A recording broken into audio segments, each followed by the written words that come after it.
Shalom, salam sejahtera, sahabat jalan yang lurus. Selamat berjumpa kembali di channel ini. Saya berharap dan selalu berdoa semoga sahabat semua tetap dalam keadaan baik, dalam keadaan sehat, dan pastinya tetap di dalam perlindungan Tuhan. Saya juga mengucapkan banyak terima kasih kepada semua sahabat yang selalu setia untuk meluangkan waktu menonton video-video di channel ini dan juga terus mendukung perkembangan channel ini dengan mengklik tombol subscribe, like, komen, dan juga share kepada teman-teman yang lain supaya teman-teman yang lain juga boleh mendapatkan informasi seputar iman kekristenan. Kiranya Tuhan Yesus memberkati kita semua.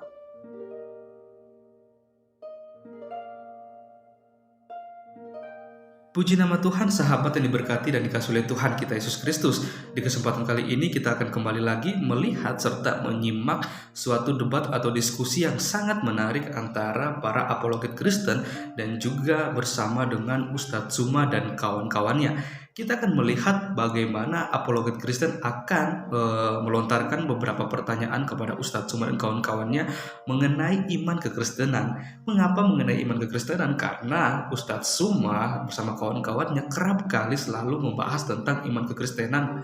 Kalau kita melihat, malahan mereka lebih banyak membahas tentang Alkitab, tentang Yesus Kristus, daripada mereka membahas tentang iman dan keyakinan mereka, bahkan juga Alkitab atau kitab suci mereka seperti itu.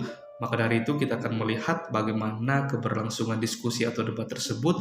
Kita berharap supaya melalui diskusi ini kita semua boleh dicerdaskan, kita mendapatkan suatu pencerahan dan kita mau melihat kebenaran yang sesungguhnya dibukakan di dalamnya dengan data-data yang valid yang bisa dibuktikan kebenarannya. Oke sahabat semua, selamat menyaksikan. Tuhan Yesus memberkati. Menghidupkan burung dari tanah liat. Itu untuk apa? Apakah untuk membuktikan bahwa dirinya Tuhan? Tidak. Untuk membuktikan bahwa dirinya adalah nabi, bukan anak haram. Karena bagi Israel, Bani Israel, Yesus itu anak haram. Dia membuktikan bahwa aku adalah nabi, sehingga Tuhan mengizinkan itu. Nah, ketika saudara mengatakan, kok bisa ya? Padahal di dalam Al-Quran, di dalam surah Al-Hajj ayat 73, di situ dikatakan bahwa sesungguhnya segala maka dengarkanlah, sesungguhnya segala yang kamu suruh selain Allah tidak dapat menciptakan seekor alat pun. Memang tidak dapat. Meskipun semua makhluk di atas muka bumi ini berupaya untuk menciptakan sayap lalat sekalipun, mereka tidak akan mampu. Tapi kalau Tuhan yang memberikan izin, ya jangankan seekor burung, ya dunia ini Dia mampu ciptakan. Kalau Tuhan yang mengizinkan. Kenapa? Karena yang Maha Kuasa, yang Maha Pencipta memberikan kemudian wewenang kepada Dia untuk melakukan itu. Artinya kekuatan yang dilakukan, mujizat yang dilakukan, itu adalah pekerjaan Tuhan yang bekerja pada dirinya. Makanya di dalam kitab saudara dikatakan bahwa pekerjaanku, makananku adalah melakukan pekerjaan yang diperintahkan oleh Bapa. Yesus mengatakan, aku tidak dapat berbuat apa-apa dari diriku sendiri. Tapi faktanya Dia mampu menghidupkan orang mati. Dia mampu membuat orang lumpuh berjalan, orang buta melihat. Kalau Dia tidak mampu berbuat apa-apa dari Dia sendiri, lantas dari mana kekuatan itu? Ternyata kekuatannya dari Tuhannya. Nah, inilah yang dikatakan dalam Al-Quran itu. Tidak ada seorang pun yang mampu. Siapapun mereka, meskipun mereka berkumpul menyatu untuk menciptakan seekor alat, tidak akan bisa. Tapi ketika Tuhan menginginkan terjadi kepada utusannya agar Dia menciptakan seekor burung, bisa. Makanya dikatakan di ayat itu, biiznillah.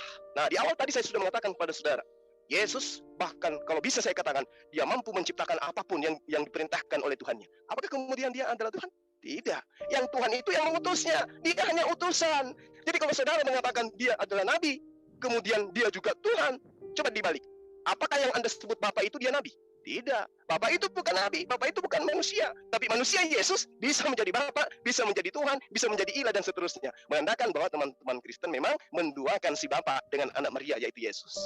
Ya, jadi apa yang Anda uraikan tadi itu, ya supaya menjadi pelajaran bagi kita semua bahwa tidak ada yang mampu menciptakan selain daripada Allah. Nah, bagaimana kemudian Isa bisa menciptakan itu? Karena izin Allah. Anda pun bisa menciptakan kalau Allah mengizinkan, kalau Anda adalah utusan Allah. Tapi kan Anda bukan utusan Allah, kita hanya manusia biasa aja. Terkhusus kepada Nabi Isa alaihissalam mampu melakukan itu, bukti bahwa Dia adalah seorang nabi. Itulah makanya kami mengimaninya sebagai nabi, bukan sebagai Tuhan. Karena kekuatan Dia lakukan biiznillah, dengan izin Allah. Silakan Dinda Alif. Oke, baik, terima kasih. Sebenarnya tadi Bang Duran ya menanggapi salah satu membawa surah Al-Hajj itu membuktikan jelas ya, membuktikan bahwa pertama orang yang tidak mendapat izin dari Allah sehebat apapun dia tidak akan mampu melakukannya. Makanya kami berani tegaskan tadi, Nabi Isa alaihissalam dia bisa berbuat sesuatu yang tidak sama seperti pada umumnya manusia. Karena apa? Karena dengan izin Allah. tanpa seizinnya dia tidak bisa berbuat itu gitu loh. Jadi konteksnya berbeda. Bahkan sebentar ya, saya coba tadi lihat, sebenarnya enak sambil share screen memang ya. Sorry, jadi hilang. Di sini innaladina tad'una min dunillah la yakhluqu dubaba. Jadi sesungguhnya orang-orang yang menyeru selain dari Allah. Jadi ketika dia orang-orang kaum kufar, kaum musyrik yang memang tidak berdoa kepada Allah, di sini ditegaskan, dia tidak bisa melakukan sesuatu apapun, dan Allah itu bisa menghendaki kepada siapapun untuk melakukan perbuatan sesuatu yang tidak pada umumnya. Ada ayatnya. Pertama mengenai Nabi Isa, tadi saya sudah tegaskan, memang Allah perkuat dengan wa ayyadnahu biruhil qudus, dengan malaikatnya, yaitu malaikat Jibril, dan keutamaan beliau. Nah, ada dipertegas dengan ayat lain, kulillahi malikal mulki tu'til mulka man tasya wa tu'izzu man tasya, bahwa Allah bisa menghendaki memberikan kehebatan kerajaan, kepemilikan kepada siapa yang Allah kehendaki.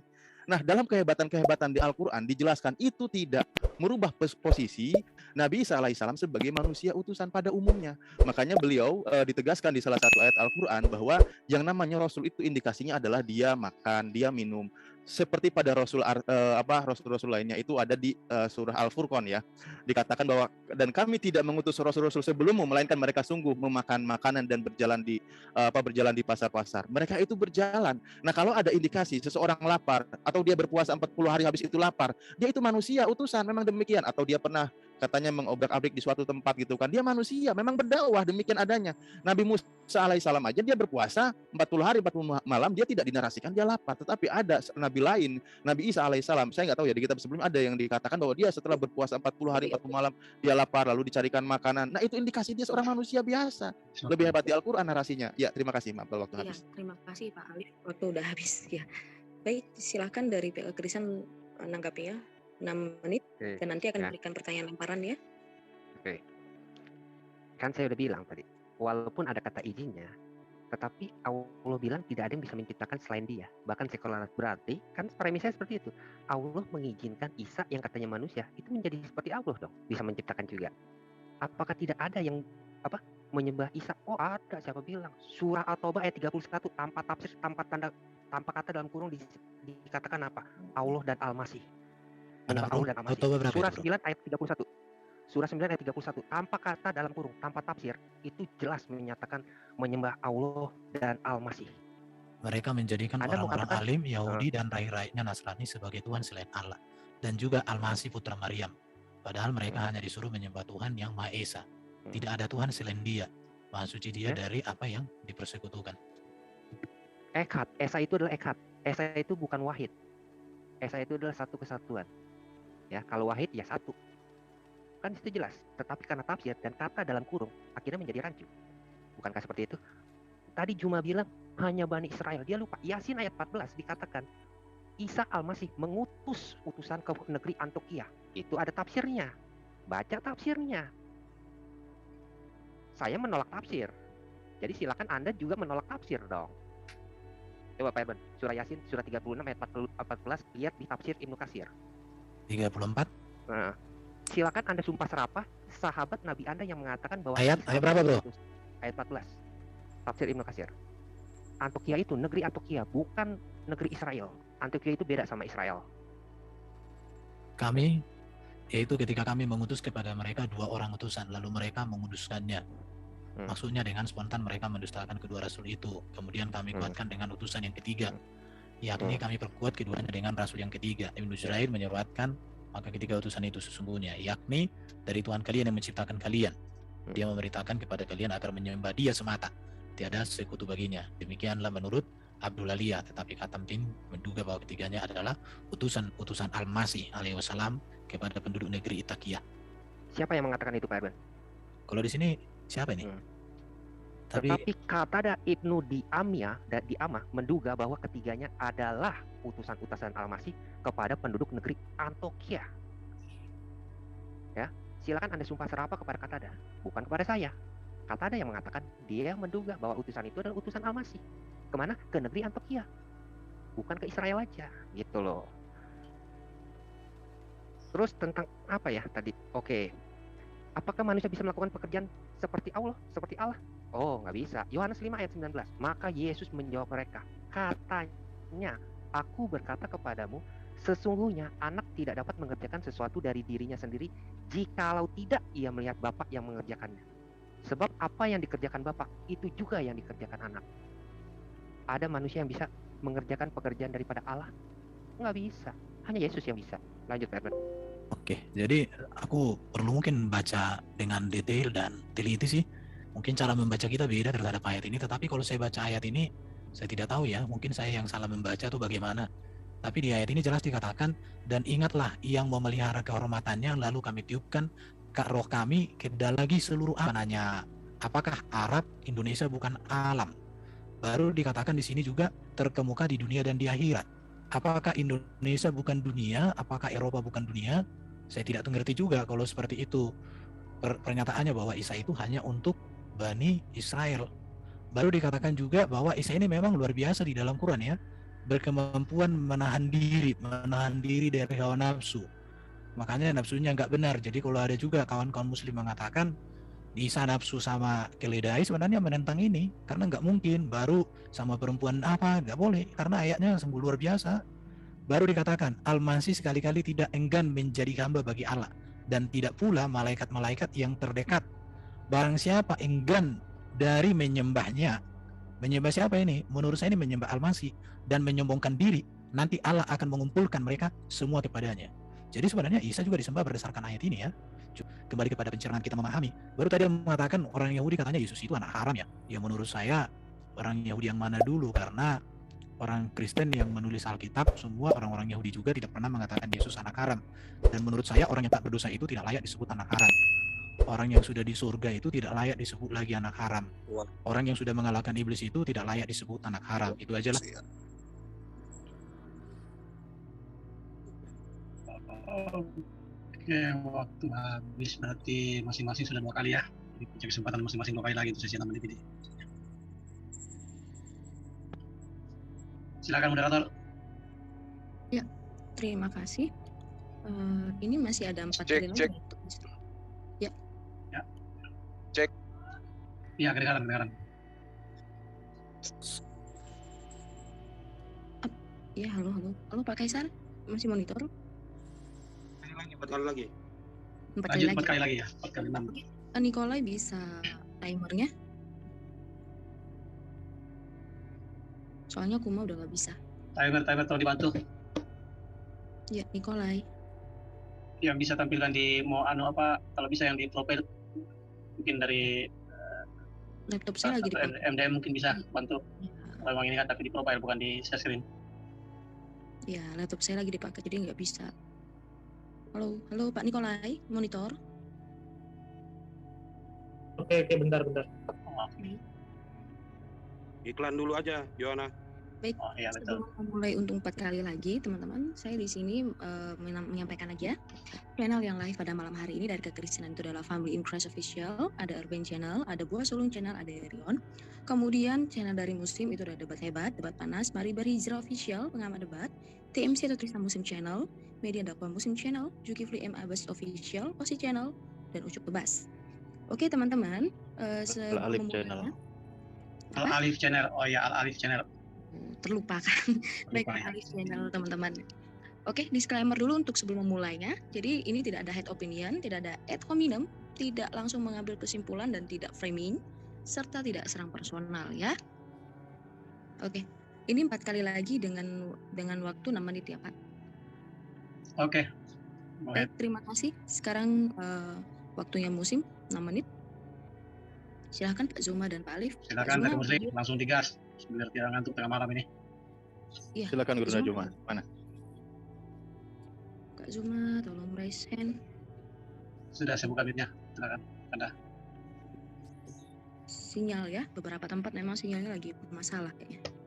Iya, komentar tadi barusan. Ya, cek suara Ya. saya kedengaran? Ya, jelas. Jelas. Oke, baik. Ya. Terima kasih. Bismillahirrahmanirrahim. Jadi data yang saudara Erben bawa itu sudah dibantah dari surah Al-Maidah ayat 116 ya. Ketika Allah bertanya kepada Nabi Isa alaihissalam, mengingat banyak manusia yang menuhankan dirinya, Allah bertanya, wa iskalallahu ya Isa bin Maryam, a'anta qulta linnas takhizuni? Apakah engkau pernah mengajarkan kepada manusia untuk menyembah kepada dirimu? Beliau menjawab, subhanaka ma yakunu li an aqula ma laysa li bihaq. Maha suci engkau ya Allah. Aku tidak pernah mengatakan sesuatu yang bukan hakku untuk aku katakan. Aku mengatakan apa kepada mereka? Ani abudullah rabbi wa rabbakum. Sembahlah Allah, Tuhanku dan Tuhanmu, bukan menyembah kepadaku. Jadi data yang Anda ambil itu, Anda tafsirkan sendiri, Anda terjemahkan sendiri, Anda maknai sendiri, itu sudah dibantah dengan Al-Quran surah Al-Ma'idah ayat 116, ayat 117. Nah, terkait dengan data yang tadi, saudara Duren, itu sudah dibantah ya, bahwa manusia bisa melakukan apa saja atas kehendak Allah. Allah yang memberikan mukjizat, Allah yang memberikan kekuatan, Allah yang memberikan tanda-tanda. Manusia itu mampu melakukan atas izin Allah, karena Allah lah yang maha berkehendak. Kalau Allah menghendaki hambanya, ciptaannya melakukan sesuatu mukjizat, itulah yang terjadi. Itu yang terjadi. Nah, apakah Nabi Isa menciptakan burung dari tanah liat itu karena dirinya? Dari dirinya? Tidak, tapi dari Tuhan. Berarti yang melakukan itu adalah Tuhan melalui perantaraan dirinya. Makanya Yesus dalam kitab saudara itu tidak pernah Yesus mengaku-ngaku. Dia pernah mengaku. Dia mengatakan dirinya melakukan suatu pekerjaan karena diperintahkan oleh Bapaknya. Nah, yang tadi Yesus melakukan ini, melakukan itu karena diperintahkan untuk melakukan pekerjaan Bapaknya. Jangan Anda mengatakan bahwa Yesus melihat Bapaknya melakukan ini sehingga Yesus juga melakukan itu. Bukan begitu. Karena kalau Anda artikan seperti itu bahaya. Yesus bersunat. Apakah dia melihat Bapaknya juga bersunat? Hati-hati. Ya, Yesus makan. Yesus tidur.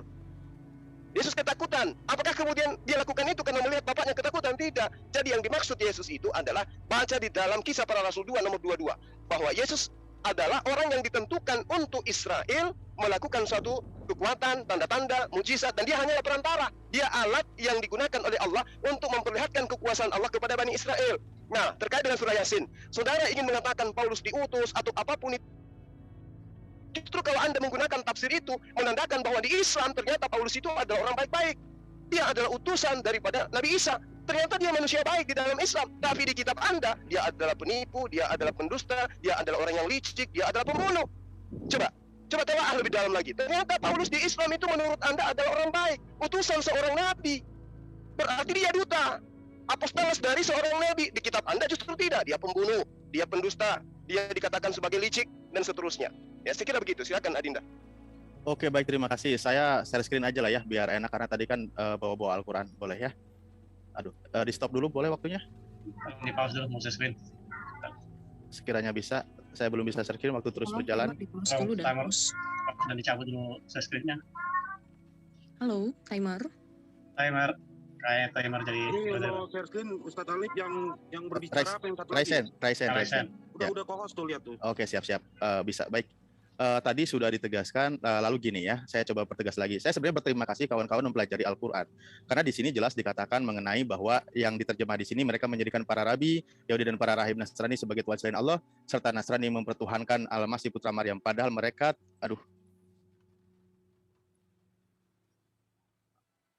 gimana ini? Timpa aja screen-nya. Oke. Silakan di-screen lagi. Ya. Kembali lagi ya ke ayat ini, bahwa di sini jelas bahwa Tuhannya itu Allah di sini, jelas Allah, dan Al-Masih ini juga dipertuhankan, dan ini adalah suatu perbuatan yang salah sekali lagi. Karena apa? Nabi Isa berkali-kali mengatakan bahwa dia itu tadi seorang hamba, dan tadi oleh Ustaz Juma sudah dikatakan di surah Al-Maidah ayat 116 demikian. Bahkan di sini dipertegas subhanahu amma yusyrikun, maha suci Allah dari perkara yang dipersekutukan gitu. Nah, dari persekutuan itu Allah itu maha suci, tidak demikian di dalam Islam. Lalu mengenai masalah ini ya juga tadi Bro Erben menegaskan di surah Al-Anbiya ya, dan walati aswadat farjaha fanafahna fiha min ruhina wa ja'alnaha wabnaha ayatal lil alamin. Di sini tegas bahwa karena dengan kehebatan di sinilah yang Sayyidatina Maryam, orang yang suci, orang yang tidak berbuat zina, tetapi dia menjadi seorang wanita yang hamil dan dia mengandung menjadi anaknya. Itu tanda-tanda kehebatan kekuasaan Allah Subhanahu wa taala. Bukan tentang kehebatan Isa putra Nabi Isa-nya, bukan, tetapi Allah yang Maha itu, seperti di surah Ali Imran sudah banyak ditegaskan di sini ya. Mana tadi? Jadi banyak di sini ayatnya karena tadi banyak buka ayat. Ya, di sini bahwa inallah yubasyiruki bi kalimatin minhu. Itu ayatnya demikian, bahwa Allah itu menegaskan bahwa memberikan kabar gembira kepada kepada Sayyidatina Maryam atau ibunya Nabi Isa, bahwa dia itu memberikan kabar gembira bahwa akan mengandung gitu. Itu tanda kekuasaan Allah ya. Makanya tadi ada banyak salah paham sebenarnya menerjemahkan Al-Quran. Lalu mengenai tadi surah Yasin juga saya memperkuat lagi ya. Kalau memang kamu mau ngambil itu pendapat, karena itu pendapat salah satu Ibnu Zurayj kalau tidak salah ya, di situ talbis namanya, di situ tidak digunakan. Itu hanya salah satu pendapat dari salah satu mufasir. Nah, kalaupun Anda mau menggunakan di surah Yasin ini, surah 36 ayat 14, ini takut keburu habis waktunya. Di situ, Mas Paulus mendakwakan tauhid loh di situ. Dia sama sekali tidak menyinggung menuhankan Nabi Isa. Dia itu dakwahnya tauhid. Nah, kalau kamu demikian, mestinya kamu ikuti ajakan itu. Kalau kamu memang demikian. Nah, di sini nih ayatnya di sini jelas. panjang kalau itu rumah aku main dukir tumbal antum kamu meskipun wajana misal madinati rajulias aqala ya kami tabiul mursalit tabi malaisalukum ajrum wa hum muhtadun. Wa malila abudu ladhi fatrani wa ilaihi turja'un. Apakah alasanku untuk tidak menyembah Allah yang telah menciptakanku dan hanya kepadanya lah kami akan dikembalikan. Di sini banyak kejelasannya bahwa di situ. Nah, kalau kamu sepakat nggak dakwahnya Paulus ini adalah dakwahnya tauhid, menyembah hanya Allah Subhanahu Wa Taala, tidak menyembah atau mengusung tentang masalah Trinitas atau ada Tuhan atau menuhankan Yesus lah. Di sini tidak ada sama sekali dakwahnya tauhid. Kalau kamu mau mengambil ayat ini, mestinya kamu kembali ke ajaran tauhid, kembali ke ajaran bahwa Tuhan itu hanya Allah saja, tidak menuhankan selain dari Allah. Ya. Ya, baik, terima kasih karena tadi kan waktu berjalan terus. Saya tutup screen. Sudah saya tambahkan 45 detik. Oh, terima kasih. Anda baik hati sama saya. FIC selalu baik hati. Oke, lanjut. Oke, terima kasih. Baik, dilanjutkan dari teman-teman Kristen ya. 6 menit, silakan Pak Duran dan Pak Erben. Oke, saya dulu ya. Alif membaca dengan kata dalam kurung, sangat disayangkan ya. Malam ini Alif tidak jujur membaca. Dia membaca kata di dalam kurung 931. Dia membacanya Nasrani mempertuhankan. Saya katakan dari awal, jika tidak ada kata dalam kurung, ingat ya, jika tidak ada kata dalam kurung dan juga tafsir, maka membaca secara letterlek adalah Allah dan Al-Masih. Oke. Ya. Oke. Benar gak? Oke. Nah, sekarang Alif dan Juma terima kasih telah memuji-muji Paulus. Karena saya tidak konteks saya bukan Paulus. Saya bilang Katada, silakan Anda sumpah serapah kepada Katada. Dia menduga bahwa Al-Masih, Isa Al-Masih mengutus utusan itu ke negeri Antioquia. Gitu loh. Kalau hanya dikatakan Isa itu hanya untuk Bani Israel, lalu dia mengutus utusan ke negeri Antioquia yang bukan Israel. Ini Katada loh yang bicara, bukan Mufasir loh. Mufasir kan penafsir, kalau Katada kan sahabat. Anda mau sumpah serapah? Silakan. Saya bilang saya tidak percaya kepada tafsir Anda. Saya hanya memperlihatkan apa kata tafsir Anda. Lalu kita lihat lagi di Ali Imran 39. Tolong dibukain yang Qur'an Pak Erwin. Lagi-lagi tafsir Anda mengatakan hal yang sangat-sangat bertentangan kalau menurut saya. Berapa itu? Ali Imran 39. Ali Imran surat 3. Surat 3 39. Kita lihat di Ibnu Katsir Pak Erwin. Ya.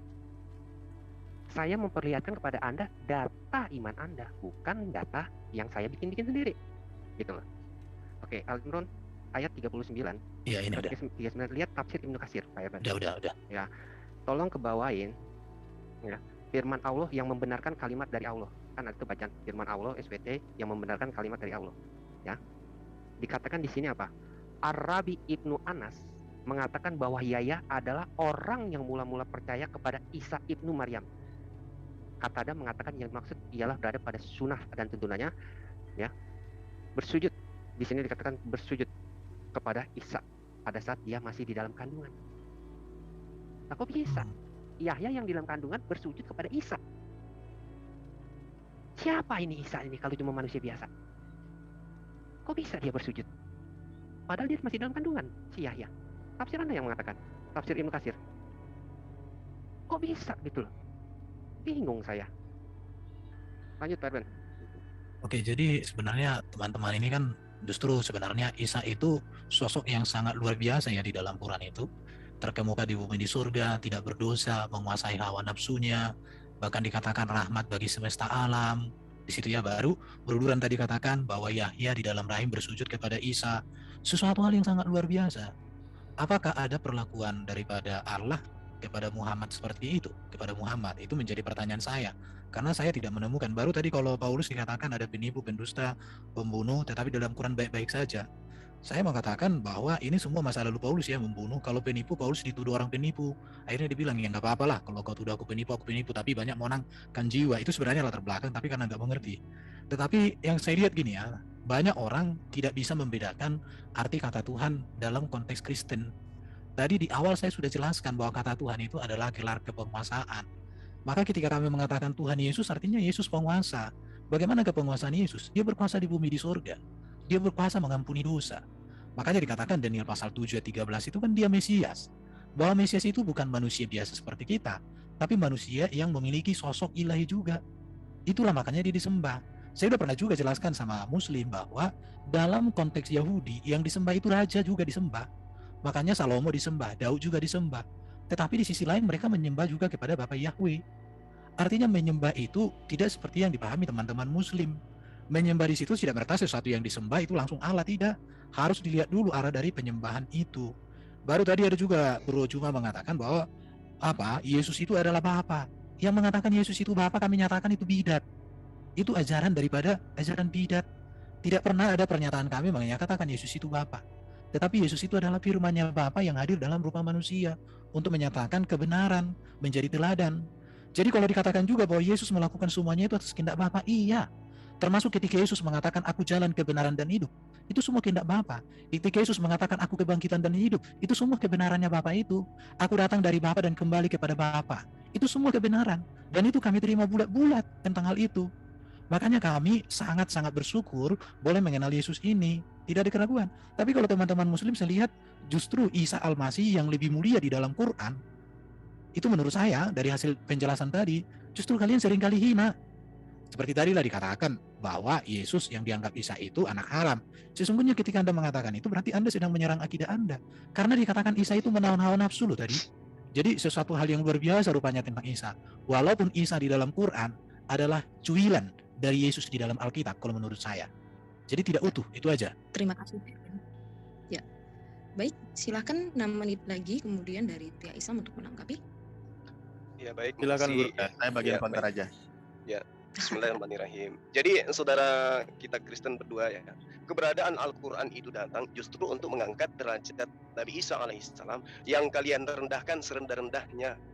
Bani Israel mengatakan Nabi Isa itu yang datang kepada mereka lahir tanpa ayah itu adalah hewan.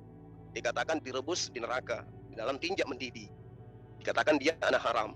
Itu ahli kitab, di mana dia diutus. Orang-orang yang ada di situ yang kemudian menganggap Nabi Isa yang mereka sebut Yeshua HaMashiach itu seperti itu keadaannya. Setelah ahli kitab muncul lagi Kristen yang lebih parah, mendudukkan dia sebagai sembahan, sebagai Tuhan dan seterusnya.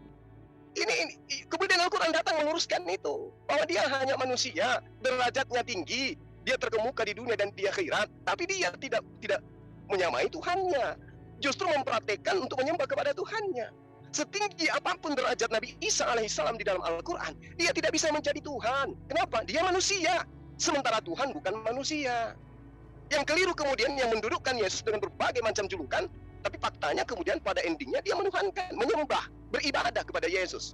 Ya, meski malu-malu kucing mengakui itu, kan itu fakta di lapangan. Anda mendudukkan Yesus setara dengan Tuhannya.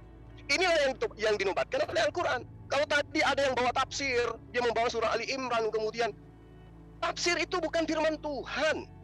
Sekali lagi saya katakan, tafsir itu bukan firman Tuhan. Tafsir adalah penafsiran ya orang-orang terhadap Al-Quran. Nah, kalau Anda membaca Al-Quran, fanadatul malaikatu wa huwa qa'ima yusalli fil mihrab annallaha yubashshiruka bi Yahya musaddiqan bi kalimatin minallah wa sayyida wa hasura wa nabiyya minas salihin. Tak ada secuil pun berbicara mengenai Nabi Isa di situ.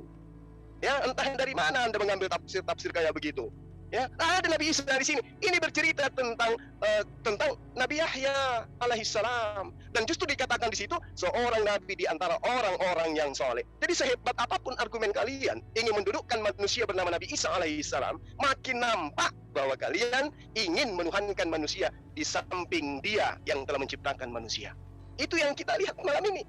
Berusaha mengambil data dengan kemampuan yang kalian punya, saudara-saudara punya, untuk mencuci otak orang bahwa Isa itu adalah Tuhan itu sendiri. Padahal kami yang punya kitab, ya, kami yang paham tentang Nabi Isa alaihissalam, dia katakan dirinya hanya utusan Tuhan. Bahkan di kitab Anda tidak satu pun data yang kemudian Yesus melontarkan dari mulutnya sendiri bahwa dia adalah Tuhan itu sendiri.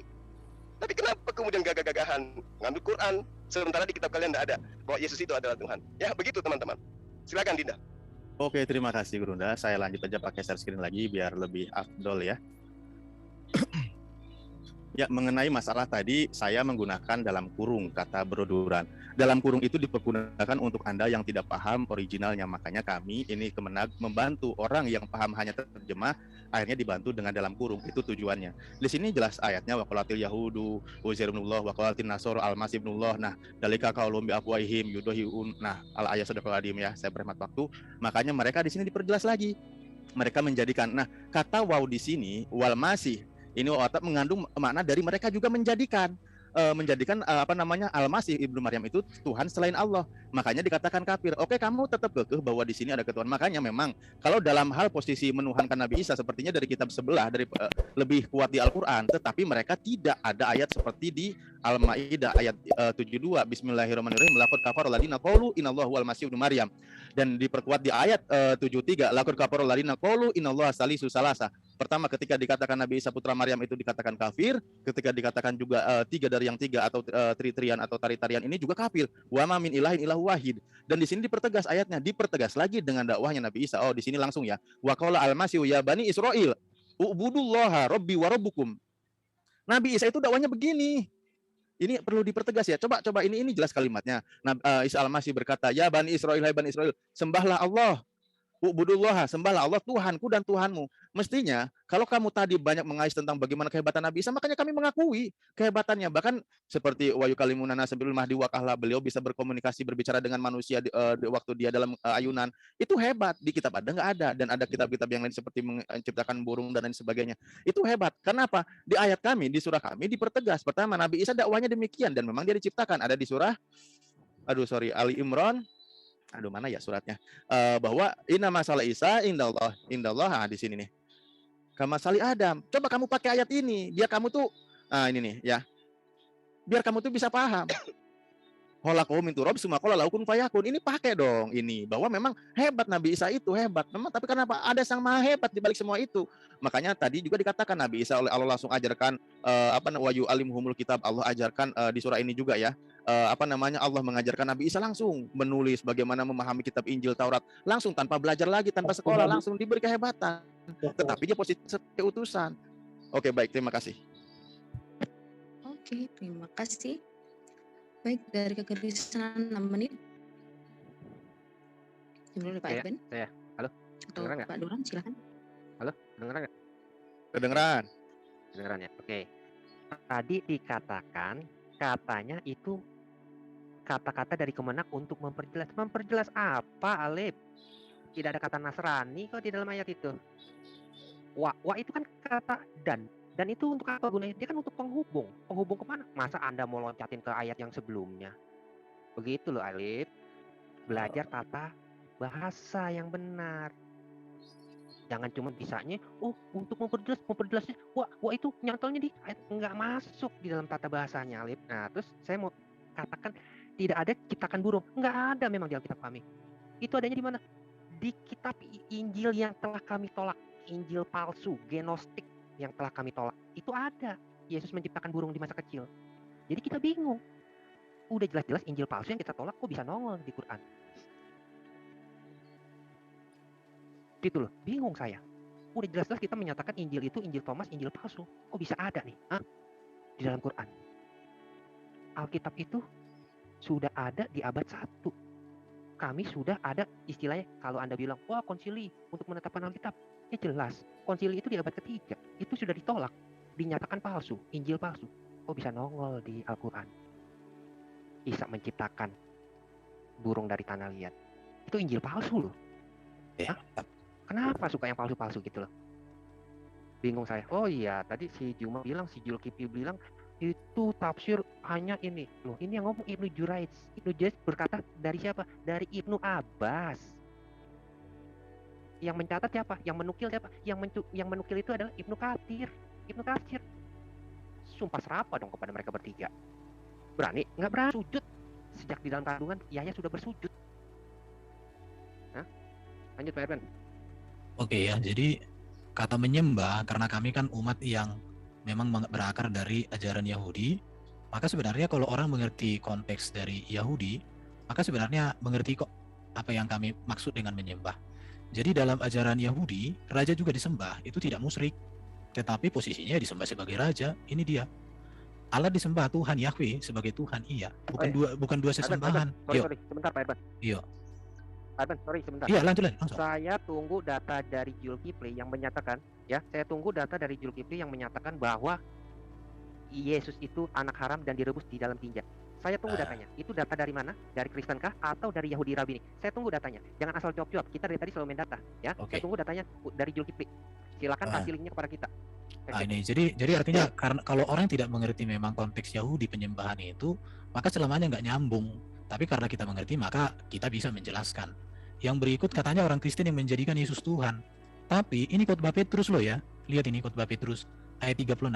Jadi seluruh kaum Israel harus tahu dengan pasti bahwa Allah telah membuat Yesus yang kamu salibkan itu menjadi Tuhan. Ini. Jadi ketuhanan Yesus itu ya Bapa di surga yang membuat. Maka dari sini kata Tuhan dengan kata Allah beda.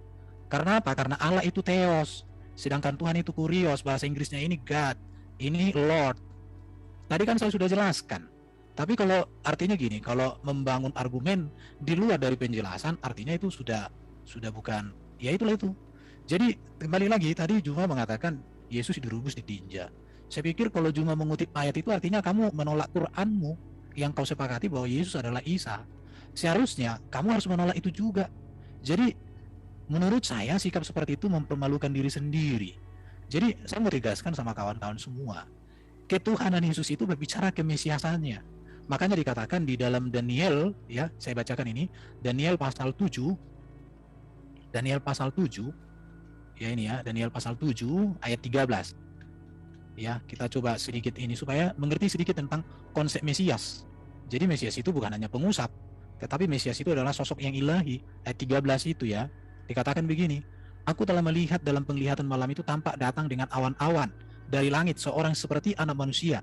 Datang ia kepada yang lanjut usia itu dan di bawah ke hadapannya. Lalu diberikan kepadanya kekuasaan, ini perhatikan ini, dan kemuliaan dan kekuasaan sebagai raja. Maka orang-orang dari segala bangsa, suku dan bahasa mengabdi kepadanya. Siapa Mesias? Kalau semua bangsa mengabdi, kekuasaannya adalah kekuasaan yang kekal. Makanya Yesus berkuasa di bumi di surga. Yang tidak akan lenyap, iya, dan kerajaannya adalah kerajaan yang tidak akan musnah. Inilah Mesias. Jadi kalau kalian mengerti tentang Mesias seperti yang diceritakan atau dinubuatkan di dalam kitab Daniel ini, maka apalagi keraguan menyembah seorang sosok yang memang berkuasa di bumi di surga dan buktinya dia sudah di surga dan masih datang lagi dia di akhir zaman. Sosok seperti ini kalau orang lagi tidak mau menyembah, ya menurut saya itu udah kebangetan. Tetapi ingat, penyembahan kami kepada Yesus bukan dia sebagai Bapa Sang Pencipta, tidak. Yang mengatakan bahwa Yesus itu Bapa Sang Pencipta itu adalah bidat. Dan itu sesat. Waktu habis. Nah itu ya, itu bidat. Oke, terima kasih.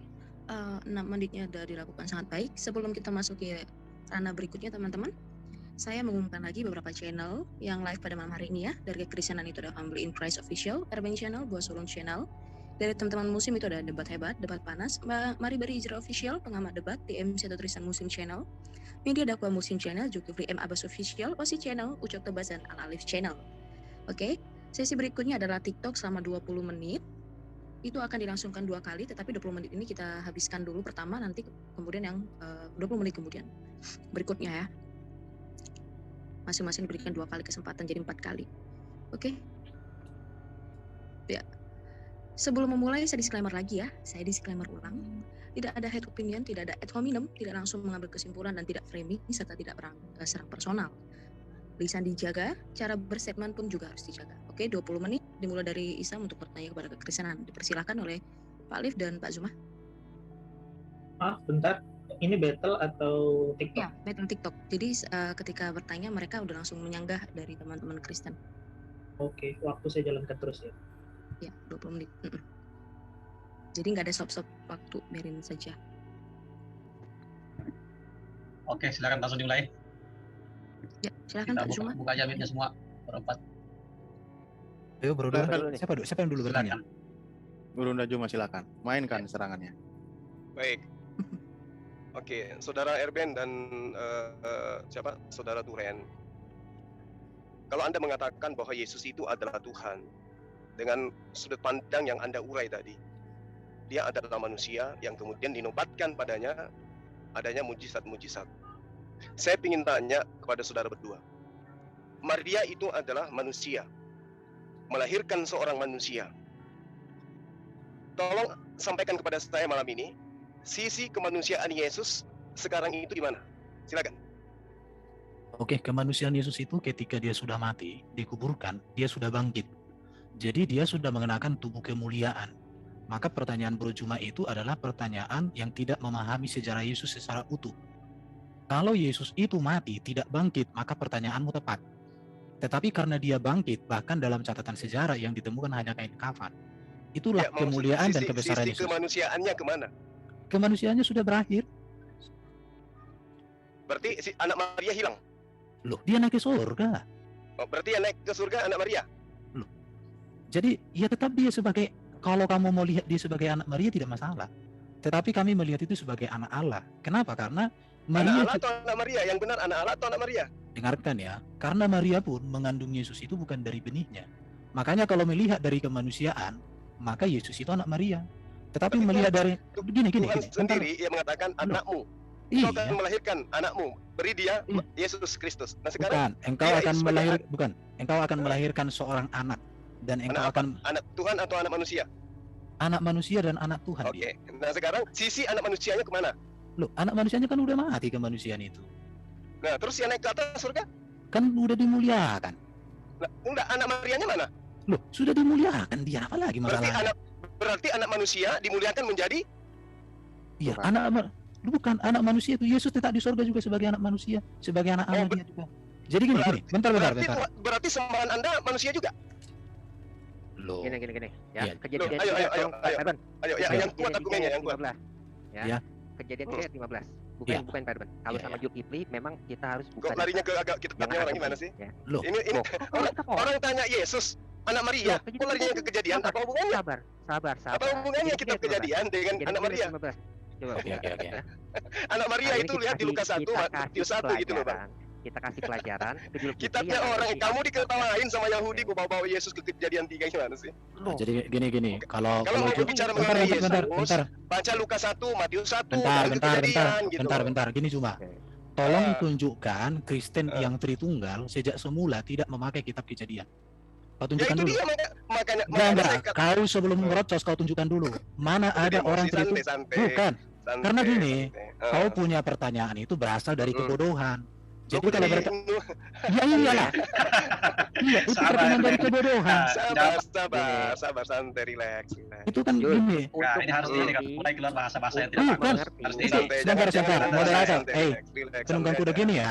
Kalau Santai. bertanya itu, tunjukkanlah kita cerdas. Nanti saya akan bertanya Loh, sangat cerdas sama. Begini, maaf. Kayak mana Anda menggunakan kitabnya orang untuk Sabar, menuliskan Bunda. Sejak semula. Sabar. Berarti, gini, bentar. Kristen itu akarnya dari Yahudi. Yesus Oke, orang Yahudi. oke. Murid-muridnya Ingat ya. orang Yahudi. Oke, Iya. ingat itu ya. Nah, sekarang saya tanya sama Anda terkait dengan ini. Matius 23 nomor 15, agama mana yang dibentuk oleh orang Yahudi yang 2 kali lebih jahat daripada Yahudi? Jawab. Loh, temanya bukan ke situ Ayo, sekarang. Agama ayo, yang itu kuat, yang kuat. jadi Yahudi. Yang Mana? kuat argumennya. Coba mana ayatnya. Matius 23 nomor 15. Jangan Agama mana kasih yang dulu, dibentuk Pak oleh Bukan. Kita Karena kasih dia pelajaran. Kasih dia pelajaran Oh ya, Alkitab, oke. kejadian 3:15. Oke, Ya, kita fokus dulu, ini. kita Matius ikutin dulu. 23 nomor Nah, 15 dulu. fokus Kalian kan di Anda sini. mengatakan Udah. bahwa kalian mengatakan bahwa tidak bisa terlepas dari ahli kitab, dari orang Yahudi. Sekarang saya tanya Matius 23 nomor 15, agama apa yang didirikan oleh ahli kitab? orang Yahudi. Coba Sabar, sebutkan tenang. di mana ada kata-kata. Dengan nggak usah di mana kayak gitu ada diskusinya. kata-kata. Sekarang ahli Torah Jangan itu bilang membentuk ahli sebuah kitab agama. Yahudi. Dengar. Ahli kitab membentuk sebuah agama di mana penganutnya 2 kali lebih jahat daripada ahli kitab sendiri. Siapakah agama itu? Jujur. Mana? Matius 23 nomor kasih saya 15. yang mengatakan. Ya, Matius 23 ayat Nomor 15. Iya, yang mana? iya. Yang mana? Katanya dua kali lebih jahat. Matius. Mana? Coba kita lihat supaya ini. 23. Kita Silakan. ikutin dulu dia, ya. Matius. Iya, harus. Mana Nanti kata kalau salvo yang kalian akan Ayat berapa? terjebak. Ayat berapa? Ayat 15. Oke. Celakalah Hmm. kamu, hai ahli Taurat dan orang Farisi. Hai Ya. kamu orang munafik. Hmm, Sebab kamu mengarungi lautan dan menjelajah daratan hmm, untuk mentobatkan satu orang saja menjadi penganut agamamu. Dan sesudah ia bertobat, kamu menjadikan dia orang neraka Ya, yang 2 kali lebih jahat daripada kamu sendiri. ya. Ayo, Di mana agama dikatakan orang agama Yahudi menjadikan agama lebih jahat 2 kali? Di mana? ini Enggak ada di sini. dengar. dengar, celakalah kamu, hai ahli Taurat. Iya. Ahli Taurat di sini adalah Paulus, Filipi 3 nomor 6. Dia adalah ahli Taurat. Sebentar, di sini kamu Orang udah celakalah. biarin, Tunggu sahabat, dengarkan saya. Dengarkan saya. Celakalah kamu, hai ahli Taurat. Siapa ahli Taurat? Di antaranya adalah Paulus, Filipi 3 nomor 6. Hai orang-orang Farisi. Farisi orang Paulus itu orang Farisi, Kisah Para Rasul 23 nomor 6. Orang-orang munafik di situ 1 Korintus 9 nomor 20 22. Ketika bersama orang Roma dia ngaku Roma, ketika orang Yahudi dia ngaku Yahudi. Munafik dia. Dia katakan bahwa sabar. Sebab kamu mengarungi lautan. Paulus mengarungi lautan dijelaskan dalam Kisah Para Rasul 27. Satu perikop Anda baca Kisah 16 nomor 4. Sabar. Lalu kemudian dia menjelajahi daratan. Kisah Para Rasul 19 satu perikop Anda baca. Oke, Sekarang agama mana yang didirikan setelah ahli Torah ini nyebrang lautan, menjelajahi daratan? Agama apa yang dibentuk? Oke, sekarang Zulkifli Ablas, Anda sudah membuka kedok Anda. Tadi 10 menit yang lalu Anda bilang Paulus itu baik di dalam Islam, dia adalah rasul. Itu di Al-Quran, itu di Al-Quran, itu di dengar. Itu di Al-Quran, itu di kitab kami. Alhamdulillah di kitab kami Paulus itu Anda katakan orang baik-baik. Tapi di kitab Anda Matius 23 nomor 15. Saya kasih data lengkap. Itu semua data-datanya dari kitab Anda. Kitab Anda yang mengatakan Paulus sesuai dengan apa yang ada di ini kok ngerocos terus ini. Jadi Al-Quran jelas kalau Anda menafsirkan seperti itu, berarti Al-Quran mengangkat Paulus adalah orang baik-baik. Tapi di kitab Anda. Tapi di kitab Anda. Coba dijawab aja begitu. Oke. Ya, nah sekarang agama apa yang dibentuk oleh Moderator, Paulus? kasih waktu dong. Makanya Ini moderatornya ikut lagi, lihat ya. Makanya Kita baca dulu. sisi kemanusiaan Yesus kemana? Dengar dulu. Kau lari kemana? Akibat ahli Torah yang Farisi nyebrang lautan. Kalian bisa ini saya bertanya apa sih? Ini bertanya apa nih? Bentar, saya akan daripada Oke, kita lihat ya. Ahli Torah yang Anda imani, Anda menuhankan manusia. Inilah kitabnya. Lihat ya. Oke, sudah bisa? Silakan. Agama apa coba sebut satu agama? Enggak, selesaikan dulu. Udah selesai pertanyaannya. Ya, ini disebut menjadi penganut agamamu dan sesudah ia bertobat kamu menjadikan mereka orang neraka dan 2 kali lebih jahat daripada kamu sendiri. Itu agama apa itu? Oke, sudah. Yang dibikin oleh ahli Torah. Silakan. Sudah, oke. Kau diam ya. Untuk menobatkan satu orang saja. Paulus menobatkan satu orang atau lebih? Banyak. Ini cuma contoh aja. Oke. Loh, di sini dikatakan satu orang saja. Ada kata saja ini. Ya, kan satu orang. Dia pakai Lukas, satu orang dia saja. pakai Markus dan seterusnya. Udah. Diam dulu ya. Menjadikan dia orang yang paling jahat.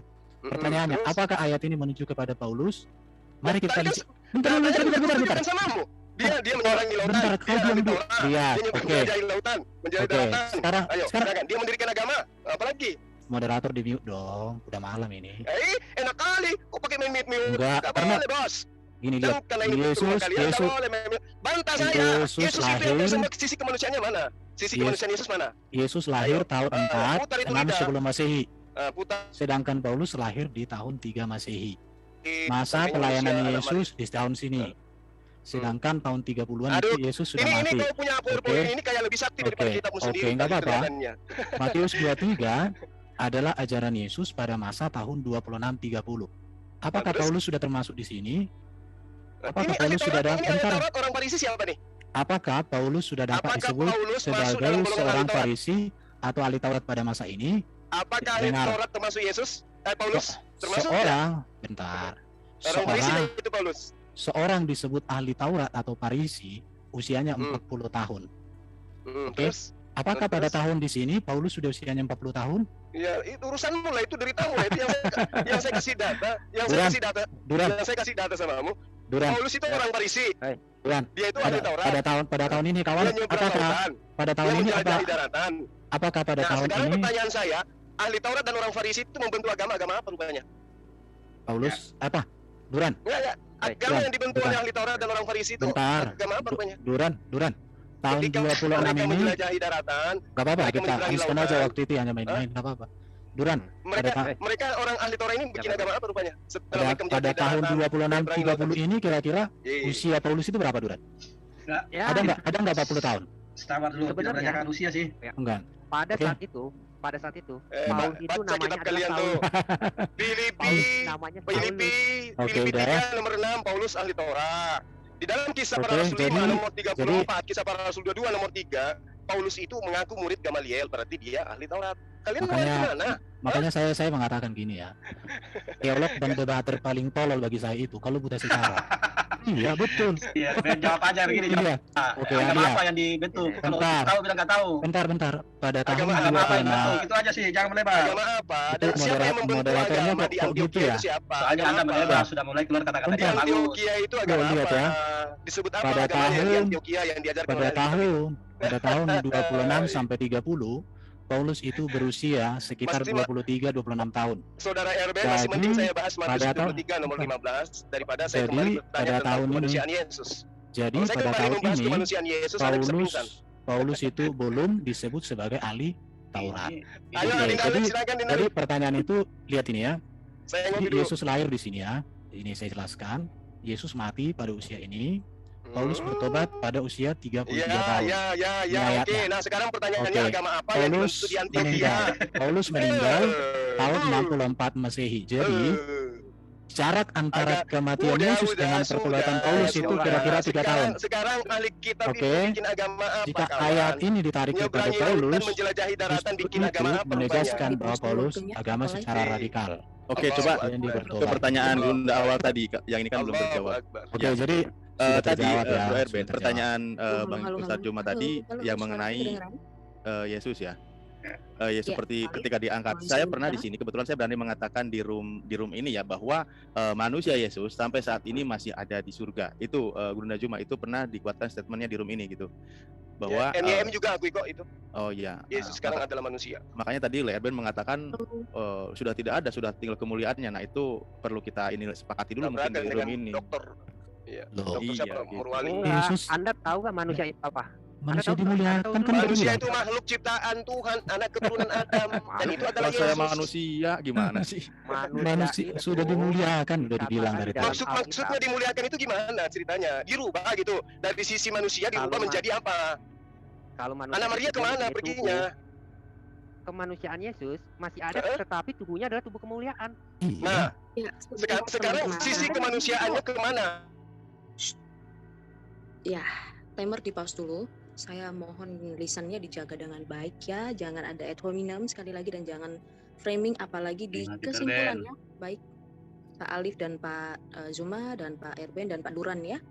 Kedewasaan disclaimer saya udah berapa kali. Ya. Oke, dilanjutkanlah ya. Dengan Tampilkan baik, tampilkan dulu timer berapa tolong lagi ditampilkan tampilkan. dulu udah berapa, silakan Pak Awi kalau mau. Jadi kemanusiaan dan keilahian Yesus itu kan satu, tidak bisa dipisahkan, tidak bisa dibedakan. Itu kan sudah selalu ulang-ulang kita nyatakan. Iya, yang saya tanya anaknya Maria kemana? Hah? Jadi Tuhan dan anaknya Maria. Dia kan Tuhan itu kan penguasa di bumi di surga. Makanya Yesus Yang saya menyediakan. tanya anaknya Maria itu jadi Tuhan gitu. Bukan, anaknya Maria Belum. itu Sejak bukan kapan saja. Yesus mengaku dia anak Maria? Coba. Oh, jadi tidak Mana mengakui. Dia Aku ngaku adalah anak anak manusia gitu loh. Dia mengaku anak manusia. ya. Eh. Di mana dikatakan aku adalah anak Maria? Coba. Ya, Bro, bro, dia bro. katakan, Itu lucu kali menarik. ini. Iya, Bentar. Maria itu bukan manusia. dia tidak mengakui ibunya gitu maksudnya. Sekarang Loh. dia aja mengatakan bagaimana mungkin Mesias itu adalah anak Daud, sedangkan Daud mengatakan bahwa dia adalah tuannya. Maksudnya Oh, iya. gimana ini? Hmm? Maksudnya apa? Maria bukan manusia gitu. Maria itu adalah Hawa terakhir atau Hawa kedua. Mungkin Kejadian pertanyaannya gini 3:15. kali, Bro Duran. Maaf, Enggak. pertanyaannya gini. Coba. Yang melahirkan Yesus itu siapa? Kejadian Manusia. 3:15. Kejadian 3:15. Kejadian Iya. 3. Oke, sekarang saya mau tanya ya. Islam bisa menjelaskan. Nanti kita kenapa bertanya, Isa Bro. almasih- Oke. Bukan nanti kita bertanya, nanti kita bertanya. Sesi tanya jawab ini. Enggak, kita Kalian juga nanti bebas sesi kedua bertanya. nanti kita bertanya. Sesi kedua Oke. kita bertanya aja. Kejadian Yesus 3:15. menyebut dirinya sebagai anak manusia 30 kali di Matius, 14 kali di Markus. Dia Iya. menyebut dirinya anak manusia. Nah, yang saya Iya. tanya, kenapa dia disebut sebagai anak manusia? Kenapa? Yang pertama karena memang dia menyelamatkan manusia. Ibrani 2 ayat Iya, dia Kenapa menyelamatkan dia manusia. disebut sebagai anak manusia? Oke. bukan Ibrani 2 ayat 8. Ibrani 2. Ibrani 2 Ibrani ayat 2 bukan Ibrani 2. Iya, bicara Maria sama yang nggak mereka, dianggap. bicara dengan data. Ya ini justru saya Oh, saya Maria- kasih data Maria diangkat kalian. dong. Iya, Maria nah kalau diangkat begitu dong. anaknya Oh, dianggap Maria. nggak sebagai anak Maria? Di mana Anak dikatakan Maria itu di dianggap Alkitab? nggak? Menaklukkan segala Iya. sesuatu kepadanya. Iya, itu Tidak ada menurut satupun Paulus, yang nggak kecualikan. masalah. Sekarang tidak takluk secara kepadanya. secara Tetapi data sekarang ada pengakuan ini Yesus. belum kita lihat bahwa segala sesuatu telah ditaklukkan Coba kita kepadanya. lihat aja pengakuan Yesus. Tapi dia, oke ya. Jadi Siapa dirinya menurut Yesus? Kan itu, dia sebagai anak manusia. Terus Di mana yang dikatakan yang saya aku adalah tanya, anak Maria. Bisa Anda menyatakan ayat itu. Ada ayat itu yang menyatakan aku adalah pernah enggak anak Anda Maria. mendengarkan Yesus manggil Maria sebagai ibuku? Pernah enggak? Sekarang dia Eh, mengaku sebagai anak Maria atau anak manusia? Kan Anda bilang seperti itu. Kalau dia panggil Maria sebagai ibu, Oke. Karena dia yang Saya hanya sambil ngomong aja. Ini ya data-datanya ya. jangan Anda lilit lidah Anda. Maria mulai gimana? Bukan dari hubungan sperma, bukan dari hubungan sperma.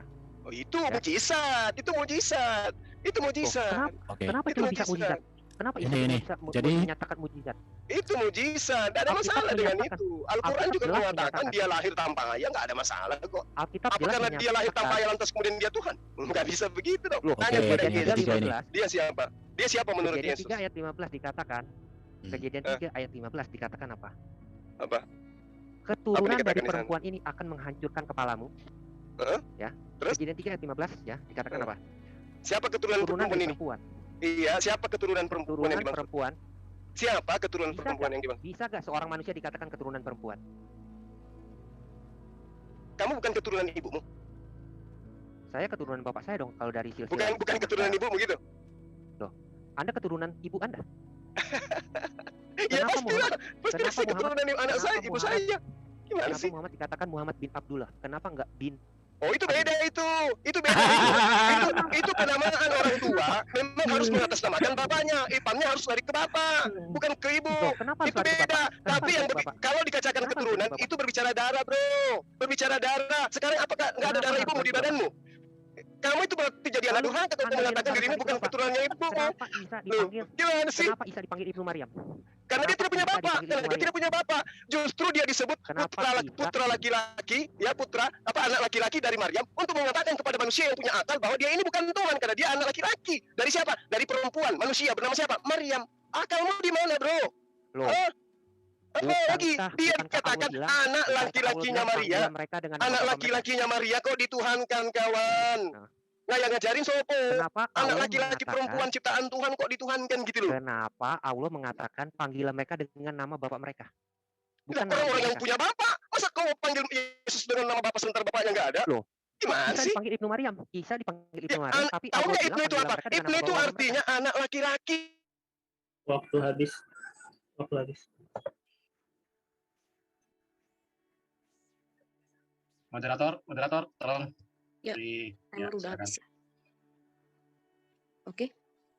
Terima kasih, tolong share screen-nya di end. Iya, silahkan timernya ditampilin lagi.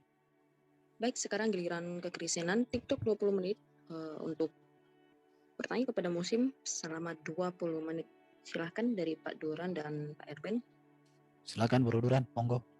Oke ya, tadi Jijul mengatakan itu Muhammad bin Abdullah itu karena harus dipanggil sesuai nasab, sesuai bapaknya. Tetapi kenapa Maryam, Isa dipanggilnya Ibnu Maryam? Sedangkan ayat Allah jelas mengatakan panggilan mereka dengan nama bapak mereka.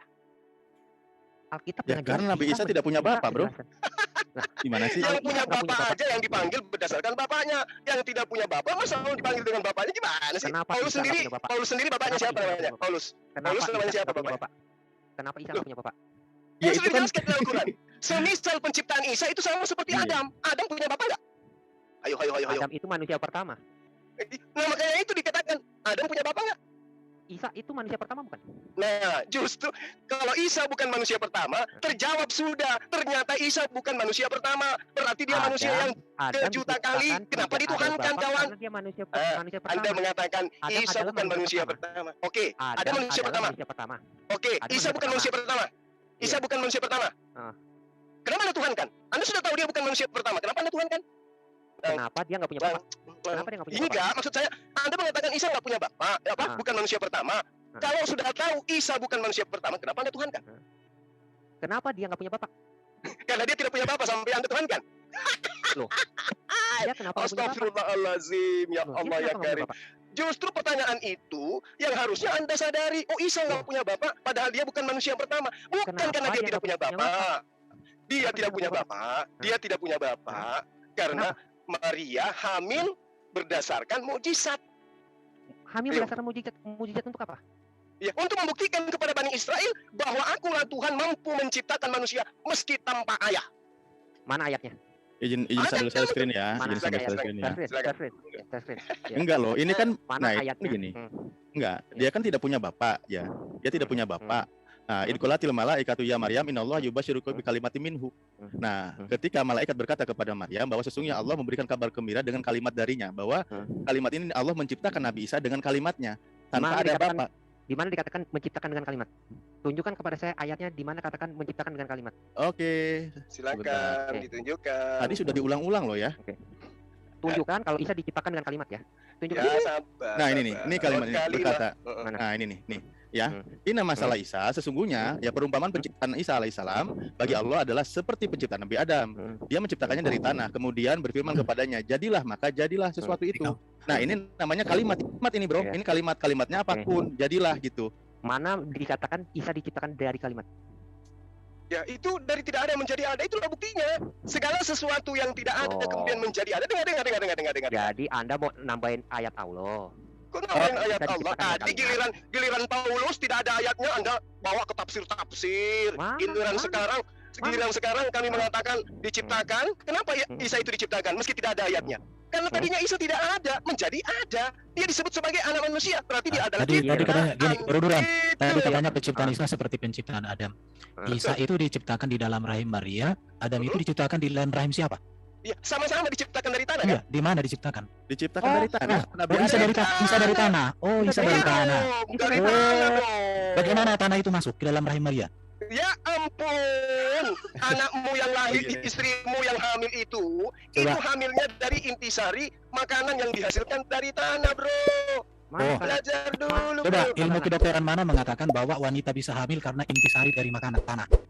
Ya, ini kan ada nggak gimana sih dengan kalimatnya? Nah, ini ilmu kedokteran mana ini mengatakan bahwa manusia ada di dalam rahim wanita dari intisari makanan? Coba, ada nggak ilmu kedokteran itu? Waduh, repot kau kalau begini. Bro, ini manusia ini ya, manusia ya bisa mengandung. Itu saripati tanah itu diambil. Contoh gini ya, Anda kan nanti sperma itu dari mana emang awalnya? Begitu loh. Semua wanita dari mana kalau bukan dari mana? 21 ayat 91. Ya, semua wanita makan saripati tanah. Bisa nggak hamil tanpa ada apa benih di dalamnya? Coba. Nah, makanya dengan kalimatnya ini, dengan kekuasaannya, dia takut. Jadi 2191. Apa mau surah apa? Mau surah 21? Aduh. Al-Anbiya 91. Oh ya udah, enggak apa-apa. Oke. Ya. Di situ dikatakan farjaha Maryam, vaginanya Maryam itu ditiup. Terus? Ya. Lalu di mana dikatakannya? Kunnya di mana? Di mana ada kata kun di sini bahasa Arabnya nih? Enggak ada. Di sini enggak ada kata kun, terus masalahnya apa? Loh, katanya tadi diciptakan dengan kun. Nah, sekarang kenapa di sini? Oh, jadi dia maunya Anda itu maunya setiap Allah mencipta, Anda ada ayatnya gitu ya? Kun. Berarti kun gitu ya? Berarti Juma lebih hebat daripada Quran ya. Baguslah. Juma lebih hebat dari Quran. Ketika Allah yang menciptakan, jadi ayatnya harus ada kun. Padahal ayatnya mengatakan, ketika Allah menghendaki sesuatu, maka dia cukup mengatakan kun. Tapi pada saat dia mengatakan lahirlah Maria, Isa, dia tidak tampakkan kepadamu bahwa kun di sana. Oh, tapi kenapa dikatakan Jibril yang meniupkan? Lah kan dia diutus. Kan sudah dikatakan kami kuatkan engkau dengan Roh Kudus. Kan gitu. Ya. Surah 91 bukan Pak. Surah 91 ayat 16 sampai 19 dikatakan Jibril yang akan memberikan anak. Padahal bukan Jibril, Roh Kudus. Oh, Jibril. 91 ayat surah 19. Surah 19 ayat 16 sampai 19. Oh, surah 19. Mana? Orang Jibril kok surah 19 ya? Yang dia kan Jibril. Ayat surah 19 ayat 16 sampai 19. 16 sampai 19. 16 sampai 19 ya. Oke, ini. Oke, yang mana di situ kawan? Dikatakan bahwa Jibril atau roh yang menghamili Maria, yang mana? Tuh. Yang mana? Aku akan memberikan kamu seorang anak laki-laki yang suci. Di ayat berapa? Ayat 19, sesungguhnya aku ini hanyalah seorang utusan Tuhanmu untuk memberimu seorang anak laki-laki yang suci. Ini utus roh. Menyampaikan apa? Ya. Ini ada nih. Kalimat. Dia menyampaikan berita bahwa kamu akan hamil. Makanya dikatakan oleh Maria. Makanya dikatakan oleh Maryam. Kunnya enggak ada kunnya ini. Maksudnya gimana ceritanya? Ya, itu kan ada itu kan gimana? Kan coba gini. Bro. Interupsi dulu, coba di pause dulu, coba perjelas dulu pertanyaannya satu biar dijawab. Di situ kan kalimatnya bahwa mana mungkin aku bisa mengandung, mana mungkin aku bisa hamil. Malaikat berkata. Dijawab sudah di situ. Dijawab. Terus kunnya di mana? Kan tadi tidak sulit bagi Allah untuk ketika menghendaki sesuatu dengan berkata jadi, maka jadilah itu. Oke, di sini Coba kenapa terus harus di situ. ditiup? Kenapa harus ditiup dulu vaginanya? Coba Ditiup di dulu vaginanya mana coba ditiup dulu vaginanya. Dikatakan di mana dalilnya vaginanya ditiup? Itu 2191 yuk pakai 2191 coba buka. Saya Aduh. cuma ngasih pelajaran aja sama Bro Duran ya. Vagina ditiup gimana sih? Lalu kami tiupkan dari Parjaha kami itu ke apa? dalam. Heeh. Parjaha itu apa? Parjaha itu apa? Alati ahsanat parjaha itu kehormatannya. Kehormatan. Siapa yang lagi Iya. kehormatan? Gimana? Kalau saya kasih itu adalah vagina gimana? Ya terserah lo. Terserah Oh, kamu. gimana? Parjaha itu vagina atau bukan? Coba kita ikuti dulu Gurunda. Ya, Iya silakan. kita ikuti dulu narasinya. Oke. Parjaha itu dari kata faroja, furjun, itu kan kehormatan. Ya, ada yang dikatakan Farji dari kata farji. Anda jangan ngibulin Iya, iya, penonton juga banyak yang tahu. ya oke, terus gimana? Dimana kalau dikatakan kun berarti nggak usah dong vaginanya Maryam ditiup. Yang niup vaginanya Siti Maryam siapa?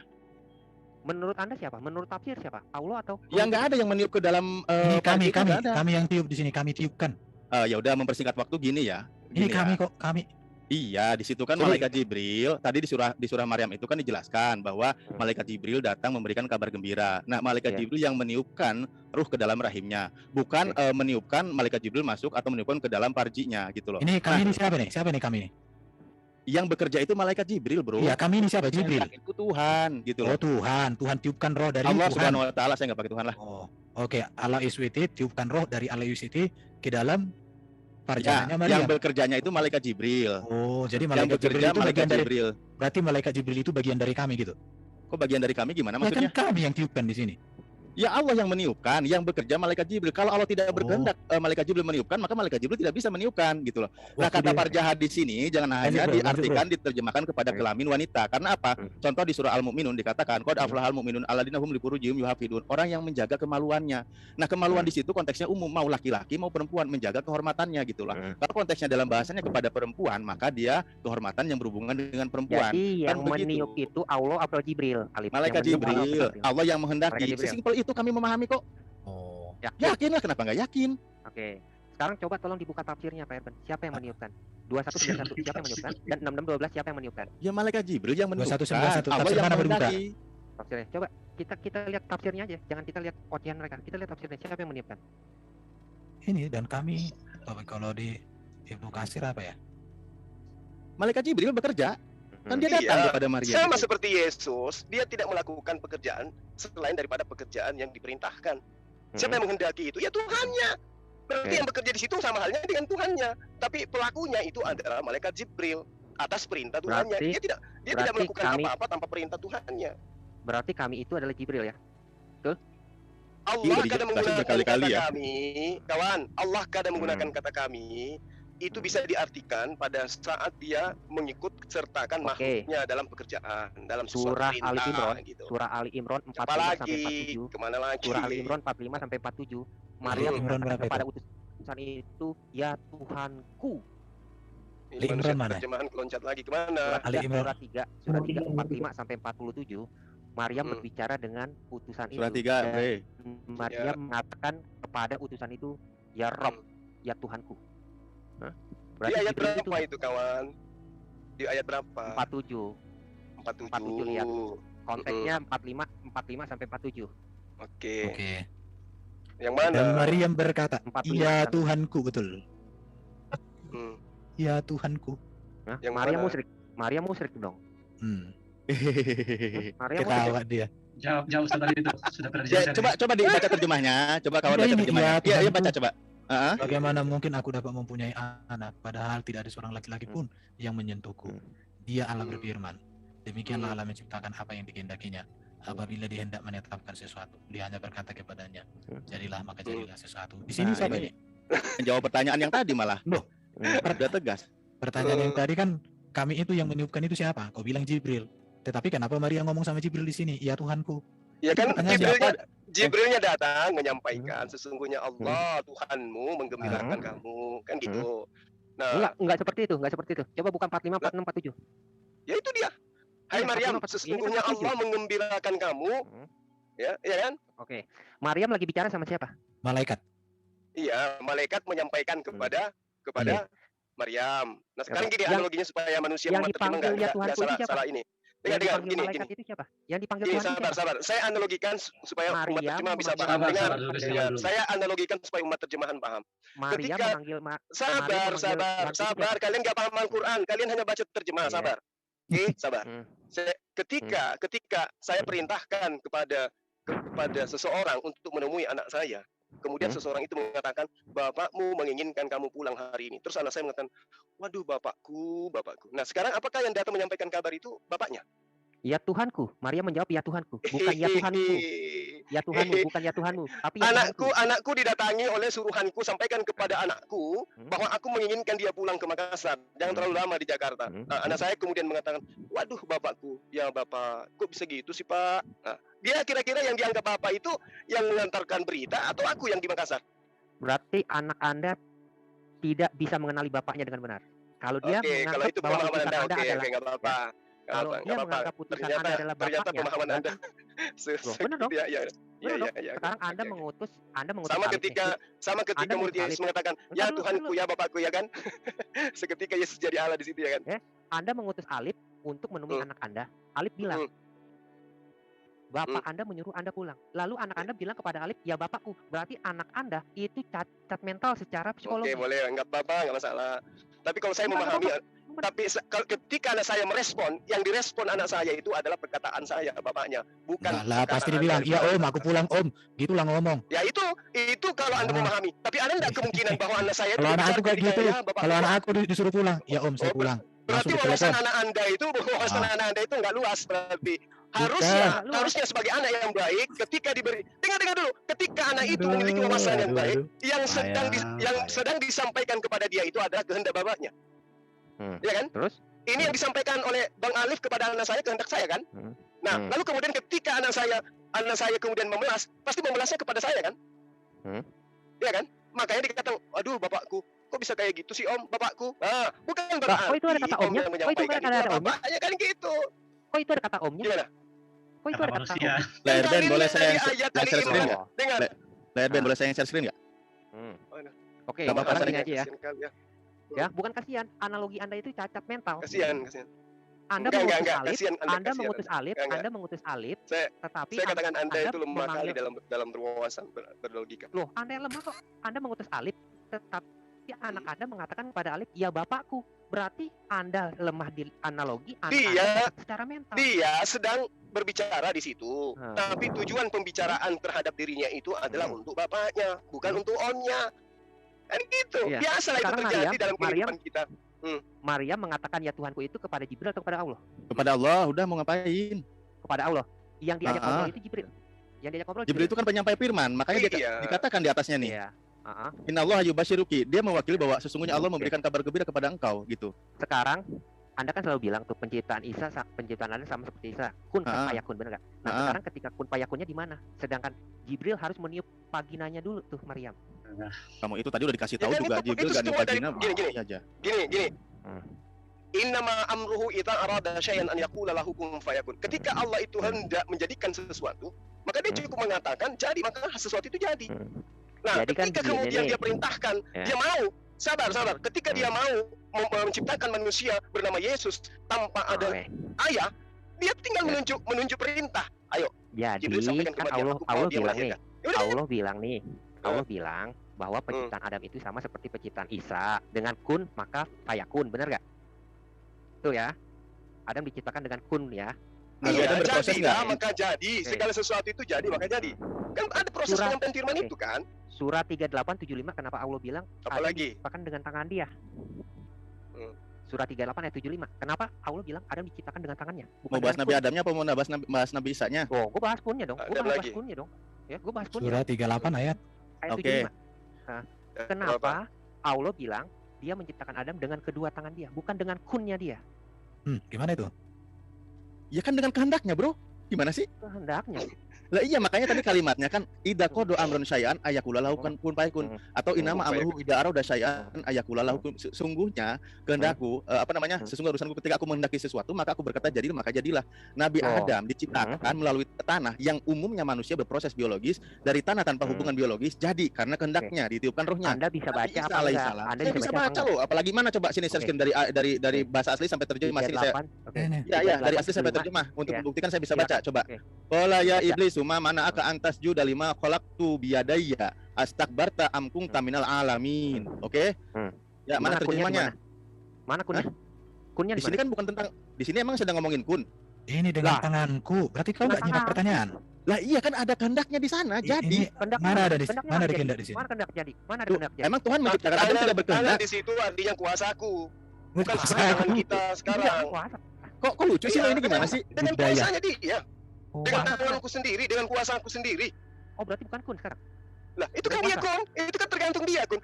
Ketika dia mengatakan kun kepada siapapun itu dengan tangannya sendiri, bukan dia atas perintah yang lain, itu atas kehendak sendiri. Ketika dia menciptakan Adam alaihissalam, itu dengan tangannya sendiri, dengan kuasanya sendiri, dengan keinginannya sendiri, maka sesuatu itu jadi. Dengan tangan apa dengan kuasa? Di sini kan bukan sedang proses menciptakan, bro. Di sini sedang menjelaskan iblis ini membantah kenapa dia tidak mau bersujud kepada Adam yang telah aku ciptakan dari kehendakku, dari tanganku, dari kuasaku. Bukan tentang proses menciptakan, bukan sedang menceritakan proses menciptakan. Iya, itu dengan kekuasaanku, dengan tangan kuasa, dengan keinginannya sendiri. Oh, dengan kuasa, bukan dengan tangan. Iya dong. Lah, Tuhan kita menggunakan kata tangan di sini, ya, menggunakan kata tangan karena yang dipahami oleh manusia, sesuatu dibuat itu pasti dengan tangan. Maka tangan Tuhan kemudian ini tangan kanan yang dua itu nih kan? Kalau tangan kanan dikatakan duanya berarti kekuasaan Allah itu berlipat ganda, bukan berarti tangan seperti manusia. Karena Tuhan kami tidak seperti Tuhan Anda yang makhluk, bertanduk tujuh, bermata tujuh. Kan gitu dong. Tangan yang dimaksud di Al-Quran itu adalah kuasa. Coba Pak Herman buka link yang saya gitu ya. Kita benturin dia dengan ini dia. Umat terjemahan mau benturin terjemahan. Mau dibenturin kemana? Timer. Kecil. Kami tidak sombong. Al-Quran itu membantah semua apa yang kami lihat terjemahan. Di dalam Islam, ya, itu tidak ada kata tangan dirubah menjadi ditakwil menjadi kekuasaan. Terus? Ya. Ilmu dari mana itu? Silakan Pak Herman bacain Pak Herman ya. Ada ya dulu apa ada. Tangan itu adalah literal. Allah menghususkan Adam alaihissalam, maka Allah menciptakan dengan kedua tangannya, sebagaimana yang dikabarkan dan tidak menciptakan makhluk lain yang mempunyai nyawa dengan kedua tangannya. Oh ini benar-benaran. Hai iblis, apakah yang menghalangi kamu sujud kepada yang telah aku ciptakan dengan kedua tanganku? Apakah kamu menyombongkan diri? Saya ada pemimpin dan kamu kiamat. Apakah Anda semua mengetahui apa yang ini? Apakah kamu semua melihat kondisi yang Anda rasakan? Apakah kamu semua tidak melihat? Di kalimat mana Bro Duran? Itu bacain yang dari ini aja, hadisnya nggak usah, biar mereka paham kalau tangan itu bukan artinya kekuasaan, ya. Jadi apa dong? Oke, ini. Jadi tangan maksudnya apa di situ dong? Allah menciptakan empat hal dengan tangannya. Iya, maksudnya tangan kayak mana? Coba gambarkan kayak mana tangan Tuhan. Allah menciptakan empat hal dengan tangannya: arsi, pena, surgaan, dan Adam. Nah, sekarang tangannya kayak mana modelnya? Kemudian kepada seluruh ulama Anda tidak berani. Bukan ini Bro Duran terus.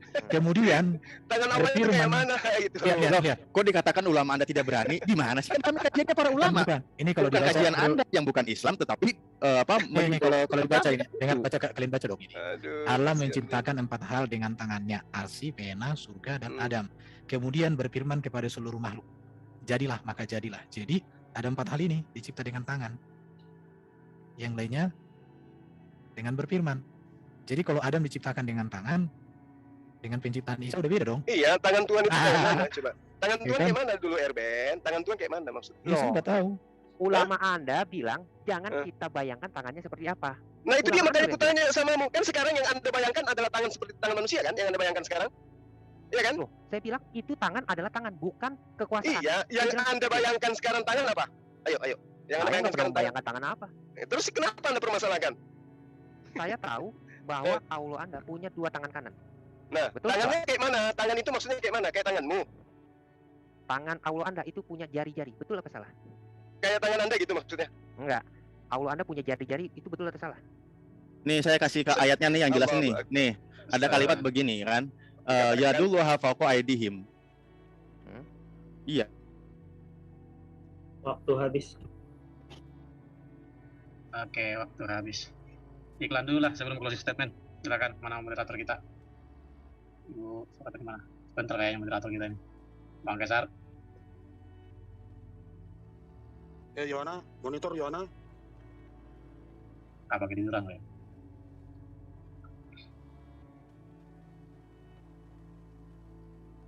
Jadi penciptaan Isa tidak seperti penciptaan Adam ya. Sudah habis Pak Erben, tidak usah.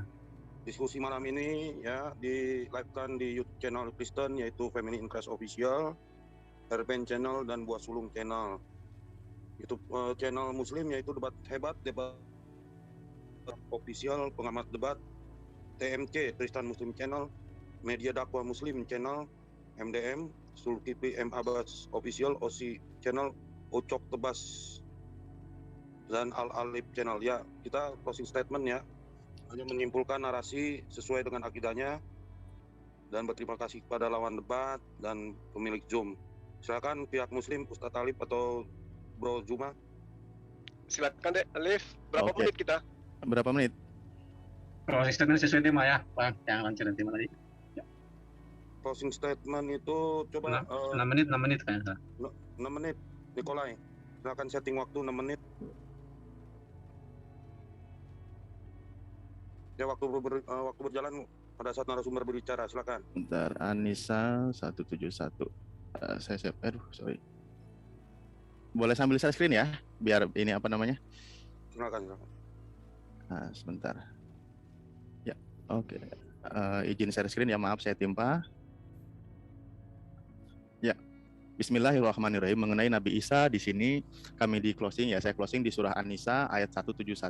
Bismillahirrahmanirrahim. Ya ahlal kitab la taghlu fi dinikum wa la taqulu 'alallahi ilal haq innamal masihu Isa bin Maryam rasulullah wa kalimatuhu alqaha ila Maryam wa ruhum minhu fa aminu billah wa rusuli wa la taqulu salasah al-ayah sadaqul adim. Wahai ahlul kitab, janganlah kamu berlebih-lebihan dalam menjalankan agamamu dan janganlah kamu mengatakan terhadap Allah kecuali yang benar. Sesungguhnya Al-Masih Isa putra Maryam hanyalah utusan Allah dan makhluk yang diciptakan dengan kalimatnya. Jangan permasalahkan dalam kurung, karena dalam kurung ini untuk memahami orang yang tidak memahami original teksnya gitu. Yang dia sampaikan kepada Maryam dan dengan tiupan ruh darinya. Prosesnya ayatnya ada banyak tadi sudah kita bahas. Maka berimanlah kepada Allah dan Rasulnya dan janganlah kamu mengatakan Tuhan itu tiga. Berhentilah dari ucapan itu lebih baik bagimu. Sesungguhnya hanya Allah lah Tuhan yang Maha Esa, Maha Suci dari anggapan mempunyai anak. Miliknya lah apa yang ada di langit dan apa yang ada di bumi. Cukuplah Allah sebagai pelindung.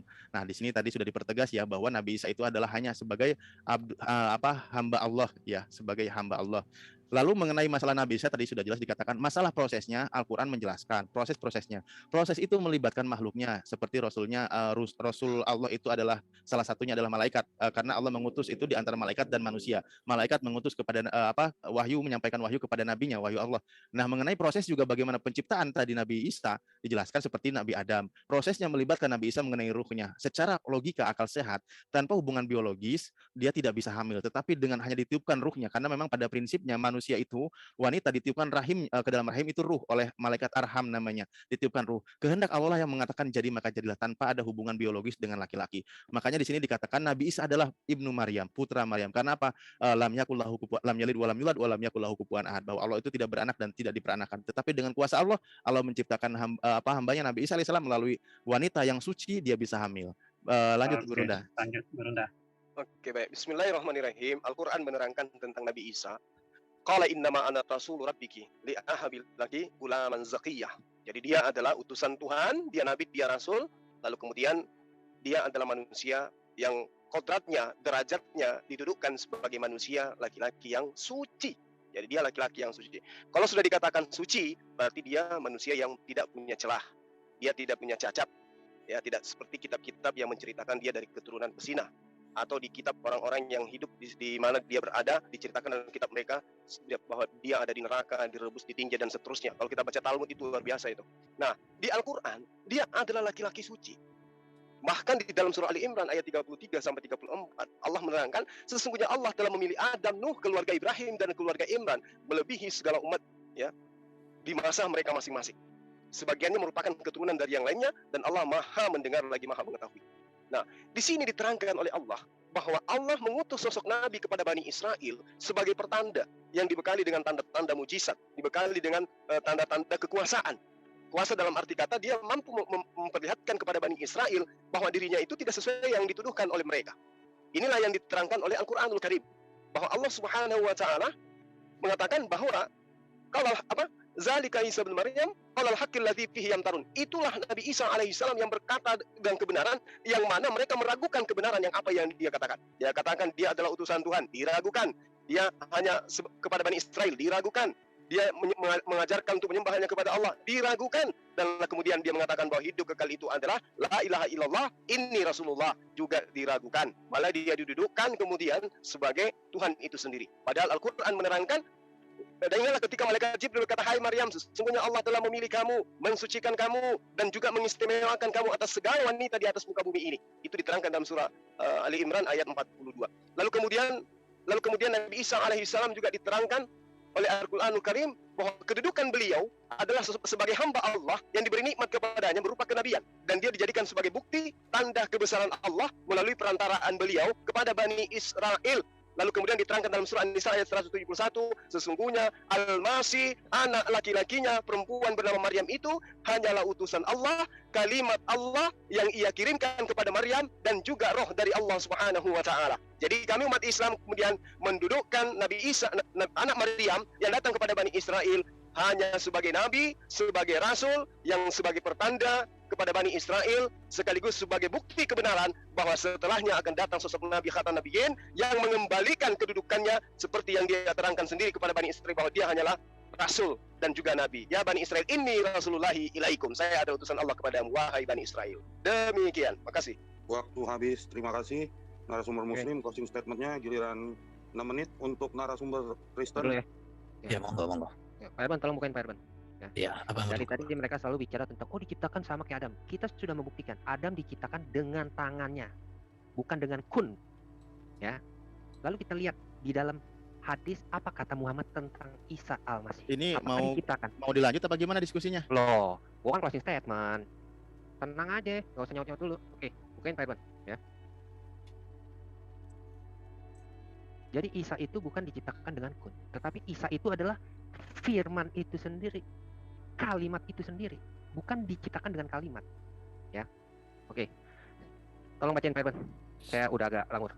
Barang siapa yang bersaksi bahwa tidak ada sesembahan yang berhak kecuali Allah satu-satunya, dengan tidak menyekutukannya, dan bahwa Muhammad adalah hambanya dan utusannya, dan bersaksi bahwa Isa adalah hamba Allah, utusannya, dan firman-Nya yang Allah berikan kepada Maryam dalam ruh dan ruh darinya, dan surga adalah hak, benar, dan neraka adalah hak. Pak Herman. Ya. Bahkan di dalam hadis ini aja, silakan teman-teman yang menonton cari hadis berapa Pak Herman, tolong sebutin. Hadis ya. Hadis Bukhari 3180. Nanti saya jelaskan ya, itu ya. Nanti saya jelaskan karena jadi ya, tidak pernah diciptakan dengan kalimat. Itu hanya tafsiran. Ya, tafsiran yang mengatakan itu diciptakan dengan kalimat. Cariin saya satu hadis yang mengatakan Isa diciptakan dengan kalimat. Semua hadis perkataan Muhammad mengatakan Isa adalah kalimatnya. Lalu kenapa Kristen percaya bahwa Yesus adalah Tuhan? Jelas. Dari Kejadian sampai Wahyu itu menceritakan bagaimana keilahian Yesus dan juga menceritakan bagaimana kemanusiaan Yesus. Jangan Anda anggap cuma sisi manusianya doang. Anda kan bidat. Bro, tadi kan Anda bawa-bawa hadis itu kan ngandelinnya terjemahan, nggak paham konteks, dan itu tidak dibahas tadi di awal. Makanya Anda closing ngambil satu hadis yang tidak bahas di awal gitu loh. Sebentar, ini closing statement. Sebentar, Abang Alif biasa intervensi. Kenapa lagi? Kalau closing statement itu jelaskan dari kitab Anda aja. Kalau Anda membangun narasi begitu, itu menimbulkan pertanyaan dan harus kami jawab. Wah, silakan closing statement. Silakan closing statement. Ketika ada jawaban, tentu ada bantahan, ya. Kita jawab lagi ya, harus jawab. Soalnya ngajakin bahasa aslinya, konteksnya bahasa aslinya seperti apa. Gua tantangin Alif malam ini ya. Kita buka terjemahan Inggris dan terjemahan bahasa Indonesia. Mana yang benar? Perkataan lu atau terjemahan Inggris dan Indonesia? Ya. Lu cariin gue satu hadis yang menyatakan dengan jelas bahwa Isa diciptakan dengan kalimat, bukan tafsiran. Karena lu tuh dari tadi selalu membual. Gue katakan lu membual. Ini bukan closing statement, ini yang mana membual dari tadi. Coba ini harus jelas. Mau tidak mau nih moderator intervensi kalau begini ceritanya. Ini kan closing statement. Yang nantangin. Silakan. Oke, gua ambil alih. Ya, ini closing statement Duran itu menyimpulkan narasi sesuai dengan akidah kita, misalnya keimanan kita aja, Bro. Kan temanya itu adalah kenapa Yesus bagi Kristen itu sebagai kita anggap Tuhan, itu aja, Bro. Jangan nyebrang ke mereka lagi. Nanti dia terakhir nanti dia bikin inian jawaban gitu loh bro. Jadi nggak usah ini lagi, jangan menarasikan yang itu lagi bro. Oke. Lanjut Bro Nurdan. Ya. Sampai mana Mas? Ini ngomong-ngomong di refresh apa enggak nih? Langsung aja lah. Aku sedikit aja. Ya udah. Oke, saya berdasarkan Alkitab ya. Jadi kalau berdasarkan Alkitab, maka kesimpulannya Isa itu adalah secuil dari data Alkitab yang diberitakan di dalam Quran. Karena di dalam Alkitab tentu lebih komplit siapa Yesus. Anak Allah artinya dia firman Allah. Baru kemudian dia anak manusia, karena memang dia hadir sebagai manusia melalui rahim Maria. Tetapi dia juga adalah Tuhan Kurios, penguasa. Karena dia berkuasa di bumi di surga, dibuktikan dia berkuasa atas kematian melalui kebangkitan. Dia berkuasa di surga karena dia menyediakan surga tempat bagi orang percaya. Kemudian dia juga adalah seorang rabi atau guru. Dibuktikan dengan ajaran Yesus yang sempurna tentang etika dan moral. Baru Yesus itu juga raja, segala raja. Karena Yesus raja di atas segala raja, dia berkuasa di bumi di surga. Dan juga Alkitab mengatakan Yesus itu sebagai seorang nabi atau utusan. Karena memang firman-Nya lah yang diutus menjadi manusia. Dan Yesus itu juga sebagai seorang imam, wakil manusia untuk mendekat kepada Allah. Dan nabi itu wakil Allah untuk manusia mengenal Allah. Dan juga Yesus adalah Mesias. Jadi jika kita hanya mengenal Yesus berdasarkan dia sebagai nabi atau utusan, maka ini adalah kepingan kecil dari Alkitab. Yang utuh itu adalah harus mengakui Yesus sebagai imam besar yang agung, harus mengakui dia sebagai Mesias, sebagai anak Allah, sebagai anak manusia, sebagai Tuhan, sebagai Rabi, dan sebagai Raja. Jadi kalau ada tadi Bro Juma mengatakan bahwa Quran datang untuk menyempurnakan, maka saya katakan hanya mengutip secuil dari sekian banyak kebenaran Alkitab. Di sini saya tunjukkan beberapa gelar 1, 2, 3, 4, 5, 6, 7, 8. Hanya 1/8 dari data yang saya tunjukkan inilah data Quran tentang Yesus. Jadi saya katakan Yesus di dalam Alkitab bukanlah Isa di dalam Quran. Isa adalah satu sosok yang ditonjolkan hanya satu sisi dari sekian sisi Yesus di dalam Alkitab. Jadi saya katakan Quran bukan penyempurna kitab suci, tetapi pengutip kitab suci. Salah itu cara sini, jangan ke situ, jangan menyeberang Bren. Jelaskan, tidak mampu Anda jelaskan tentang itu. Oke, kalau memang Nabi Isa itu dianggap sebagai Yesus, maka saya katakan itu. Kalau Anda tidak mampu menjelaskan ketuhanan Yesus, jangan begitu caranya. Dari tadi saya sudah jelaskan ketuhanan Yesus, cuma kau nggak ngerti. Itu aja, jangan menyeberang. Iya. Anda mengatakan Oke, jadi sakit sekali jadi mereka ini ya. Nabi, kalau Yesus dipandang sebagai Nabi toh, lepas dari Raja, Guru, Nabi, Tuhan, Anak Allah, dan Mesias, maka itu adalah remah-remahnya. Tetapi kalau mau ikut utuhnya, maka harus berpedoman kepada Alkitab. Jadi tidak mungkin orang mengenal Yesus dengan benar di luar Alkitab. Orang bisa mengenal Yesus dengan benar, murni harus Alkitab. Yesus yang di luar Alkitab itu adalah kepingan, secuil dari sekian kebenaran. Jadi kesimpulannya adalah Isa bukan Yesus. Terima kasih. Masih ada waktunya nggak? Coba timer. Masih 15 menit. Oke, 15 detik. Jadi itu aja ya, jadi nggak apa-apa. Terima kasih kawan-kawan dari diskusi tadi. Saya mengagumi posisi Isa yang luar biasa di dalam kitab Anda, walaupun itu bukan Yesus di dalam Alkitab. Nah, di situ, karena Yesus yang di dalam Alkitab harus melihat seluruh gelar-gelar Yesus ini. Anak Allah, anak manusia, Tuhan Kurios, Rabi, Raja segala raja, Imam, Mesias, dan Nabi atau utusan. Kalau hanya Nabi, maka saya katakan ini hanya secuil remah-remah. Kalau hanya Nabi, maka kalau ada orang Kristen menolak Yesus sebagai Nabi, salah. Tapi kalau ada orang Kristen hanya mengatakan Yesus sebagai Nabi saja, itu lebih salah lagi. Itulah kalau di dalam kekristenan. Oke, terima kasih. Oke, terima kasih. Diskusi malam ini berjalan lancar ya.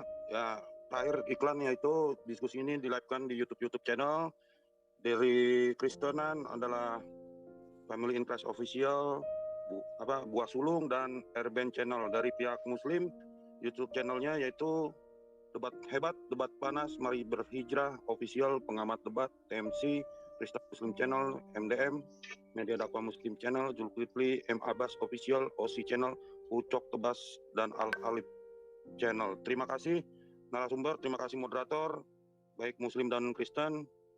Ya, pada Awi mungkin ada sepatah dua kata, silakan dikasih waktu. Ya, saya cukup begitu ya. Terima kasih kepada semuanya karena sudah berdiskusi dengan baik. Apapun tadi seperti biasa saja saya mau sampaikan ya, kita kembalikan kepada yang menyimak ya, kepada semua di YouTube. Saya silakan aja ke Pak Angon atau Pak Amir, silakan untuk penutupnya dari kita sebagai salam perpisahan untuk berjumpa berikutnya. Silakan Bang Angon, saya sudah buka mic-nya. Baik, terima kasih. Seperti yang tertulis di kolom chat, saya aturkan terima kasih kepada Gurunda Ahina Ustaz Juna dan juga Gurunda saya Kang Alip yang telah memaparkan kehebatan kebenaran Islam menurut versi kita. Tentunya kita bangga dengan itu.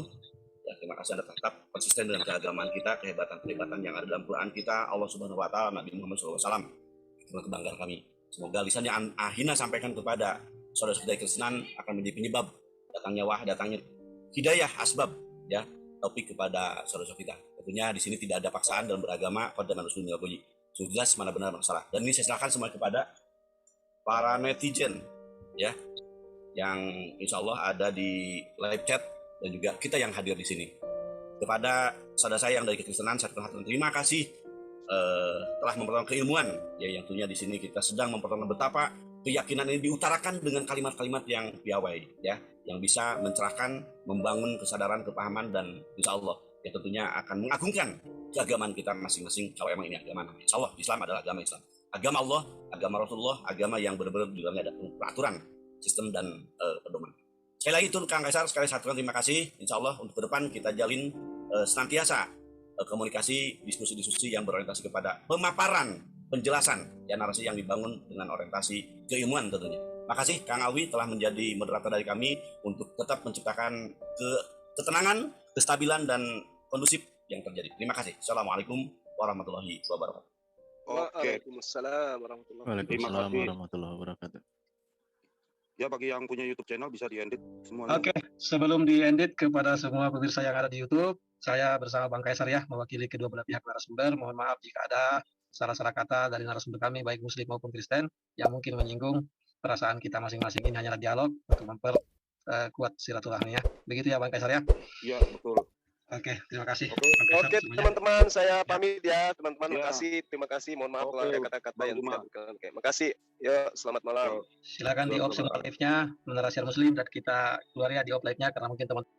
Sahabat yang terkasih, kita bersama-sama telah menyaksikan keberlangsungan diskusi atau debat antara para apologet Kristen bersama dengan Ustadz Suma, dan kita sendiri bisa memberikan penilaian terhadap data-data atau argumentasi yang mereka bawakan di hari ini, apakah semuanya itu sudah sesuai dengan kebenaran atau bisa dibuktikan kebenarannya atau tidak, seperti itu. Dan lagi-lagi ketika ada Ustadz Suma dan kawan-kawan di dalam ruang diskusi, pasti diskusi tersebut akan menjadi heboh dan juga rusuh, sama seperti kita lagi berbelanja di pasar. Karena apa? Karena jikalau Ustadz Suma bersama kawan-kawan sudah merasa terpojok, kesulitan menjawab pertanyaan, bahkan setiap data-data yang mereka bawakan bisa dipatahkan kebenarannya, mereka akan membesar-besarkan suara, bahkan terkadang mereka juga menyerang pribadi dan juga melakukan penghujatan seperti itu. Apalagi kalau kita mendengarkan beberapa statement dan juga Ustadz Suma juga mengklaim dirinya bahwa dia merupakan seorang yang ahli Alkitab. Dalam artian dia mengerti keseluruhan Alkitab dari Kejadian hingga pada kitab Wahyu. Padahal kalau kita melihat ketika Ustadz Suma membawakan satu ayat Alkitab dan dia paparkan, dia jadikan hal itu untuk menyerang iman kekristenan, bahwa apa yang dia bawakan itu semuanya itu tidak sesuai dengan fakta dan kebenaran yang tertulis di dalam ayat tersebut. Karena apa? Karena Ustadz Suma menafsirkan ayat Alkitab itu dengan sesuka hatinya, menggunakan literatur yang tidak dipercaya oleh orang Kristen, atau biasanya dia mengambil di beberapa Injil di luar keempat Injil, yaitu Injil Matius, Markus, Lukas, dan Yohanes, seperti itu. Padahal kita ketahui bersama bahwa di luar keempat Injil ini, Injil yang lain itu merupakan Injil palsu bagi kekristenan, seperti itu, dan kita tidak percaya dan tidak menggunakan Injil itu untuk mentafsirkan ayat-ayat Alkitab seperti itu. Akan tetapi hal inilah yang kerap kali digunakan oleh para polemikus seperti Ustadz Suma, Yonatan Nandar, Kainama, dan juga para mualaf-mualaf lainnya seperti itu. Padahal mereka terlalu memaksakan hal itu. Padahal mereka tahu itu tidak sesuai dengan apa yang diyakini dan diimani oleh orang Kristen. Akan tetapi mereka tetap memaksakan akan hal itu. Sebenarnya yang perlu dipahami oleh para polemikus atau Ustadz Suma yang kerap kali membahas atau mengambil ayat-ayat di luar keempat Injil ini seperti Injil Barnabas, Injil Filipus, dan Injil-Injil yang lain di luar Injil Matius, Markus, Lukas, dan Yohanes. Mereka harus memahami ada beberapa pernyataan dari Paulus yang dia tuliskan di dalam Alkitab atau di dalam tulisannya, di mana dalam kitab Galatia Paulus sudah memperingatkan orang-orang yang baru bertobat yang sebenarnya bukan Injil. Hanya ada orang-orang yang mengacaukan kamu dan yang bermaksud untuk memutarbalikkan Injil Kristus. Tetapi sekalipun kami atau seorang malaikat dari surga yang memberitakan kepada kamu suatu Injil yang berbeda dengan Injil yang telah kami beritakan kepadamu, terkutuklah dia. Seperti yang telah kami katakan dahulu, sekarang kukatakan sekali lagi, jikalau ada orang yang memberitakan kepadamu suatu Injil yang berbeda dengan apa yang telah kamu terima, terkutuklah dia. Kita bisa membukanya dalam Galatia 1 ayat 7 sampai ke 9. Mengapa demikian? Karena Injil yang dimaksudkan oleh Rasul Paulus ini yaitu berbicara tentang pribadi Yesus Kristus sendiri dan karya yang dilakukan oleh Yesus Kristus itu sendiri, dari kelahirannya, bagaimana pelayanannya, mujizat-mujizat yang dilakukan oleh Yesus Kristus, bagaimana ketika ia diserahkan, dia disiksa, disalibkan, mati, dan dibangkitkan pada hari ketiga, melayani bersama dengan para murid sampai dia naik ke surga, dan dia berjanji akan datang kembali untuk mengangkat semua kita yang hidupnya berkenan di hadapan dan yang percaya dan taat kepada Dia seperti itu. Hal inilah yang seharusnya dipahami oleh para polemikus dan juga Ustadz Suma dan kawan-kawan yang kerap kali menggunakan Injil di luar keempat Injil, yaitu kata-kata yang mengunggah ini seharusnya meyakinkan setiap orang Kristen yang berpikir jernih bahwa sangat mungkin bagi iblis, para malaikatnya, dan agen-agennya untuk menyelewengkan Injil Kristus, sehingga mereka yang mengira bahwa mereka mempercayai kabar baik sebenarnya sedang ditipu oleh iblis. Hal ini harus diperhatikan. Yang mengerikan, hal ini benar-benar terjadi pada para petobat Paulus sendiri di Galatia, dan mereka berada dalam bahaya terkutuk. Kita harus berhati-hati agar hal ini tidak terjadi kepada kita, karena kita tahu bersama bahwa Injil palsu saya cukup baik untuk diselamatkan. Sayangnya jutaan orang yang mengaku Kristen telah menerima pemutarbalikan kabar baik ini. Mengapa demikian? Karena kalau kita melihat banyak orang Kristen yang pada akhirnya menjadi seorang mualaf karena mereka menerima Injil di luar keempat Injil. Injil Matius, Markus, Lukas, dan Yohanes. Mereka mendapatkan pengajaran-pengajaran yang tidak sesuai dengan apa yang diajarkan oleh Yesus Kristus seperti itu, sehingga pada akhirnya mereka bimbang, mereka ragu, sehingga pada akhirnya mereka berpindah keyakinan. Dan hal inilah yang sangat disayangkan, supaya mari kita bersama-sama berdoa supaya kita para apologet Kristen yang supaya kita terus dipakai Tuhan secara luar biasa untuk terus memberitakan kabar baik, kabar sukacita, kebenaran kepada setiap orang yang selalu saja berusaha mengusik-musik iman kekristenan, supaya mereka boleh memiliki pemahaman yang benar dan baik tentang karya keselamatan yang telah disediakan oleh Allah melalui Yesus Kristus.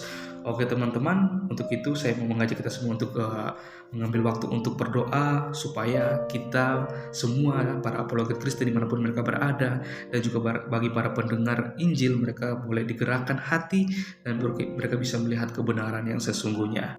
Mari kita bersatu dalam doa.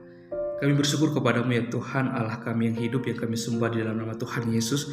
Kami bersyukur dan berterima kasih buat kebaikan-Mu, buat rahmat dan kasih karunia-Mu yang begitu besar yang Kau berikan kepada kami, sehingga sampai saat ini kami boleh ada sebagaimana kami ada. Semuanya itu karena kasih karunia Tuhan, semua karena anugerah-Mu yang begitu besar yang Engkau terus limpahkan dalam kehidupan kami ya Tuhan. Kami mohon ampun atas setiap kesalahan dan dosa yang kami lakukan tidak berkenan di hadapan-Mu, baik dalam perkataan kami, perbuatan, tingkah laku, hati dan pemikiran kami, supaya kami boleh hidup layak dan berkenan di hadapan-Mu ya Tuhan. Kami mau berdoa ya Tuhan untuk semua teman-teman para apologet Kristen dan juga hamba-hamba Tuhan, anak-anak Tuhan yang terus menggunakan media sosial untuk melayani, menjangkau banyak orang yang selama ini dibutahkan, bahkan tidak mengerti akan kebenaran, bahkan terus mengusik-musik iman kekristenan, supaya mereka terus dipakai Tuhan secara luar biasa dengan hikmat Tuhan, supaya mereka boleh memberitakan kabar baik, kabar sukacita, bukan setiap kebenaran yang selalu saja disalahgunakan, bahkan tidak dipahami oleh orang-orang di luar kekristenan ya Tuhan. Kami berdoa biarlah anugerah Tuhan, pertolongan Tuhan, hikmat dari Tuhan terus menyertai mereka semua. Dan bahkan mereka yang mendengarkan diskusi atau debat ini, mereka boleh dibukakan, dicerahkan, dan mereka boleh melihat kebenaran dan keselamatan yang sejati yang disediakan oleh Allah melalui Yesus Kristus. Dan ketika kita percaya kepada Yesus Kristus, kita memiliki kehidupan yang kekal, hidup bersama-sama dengan Bapa di surga. Terima kasih Tuhan Yesus, ini doa kami, ini harapan kami, yang kami naikkan hanya di dalam satu nama, yaitu Yesus Kristus Tuhan dan Raja kami. Haleluya, amin. Oke teman-teman, sekian video saya di hari ini. Sampai berjumpa di video saya selanjutnya. Tuhan Yesus memberkati kita semua.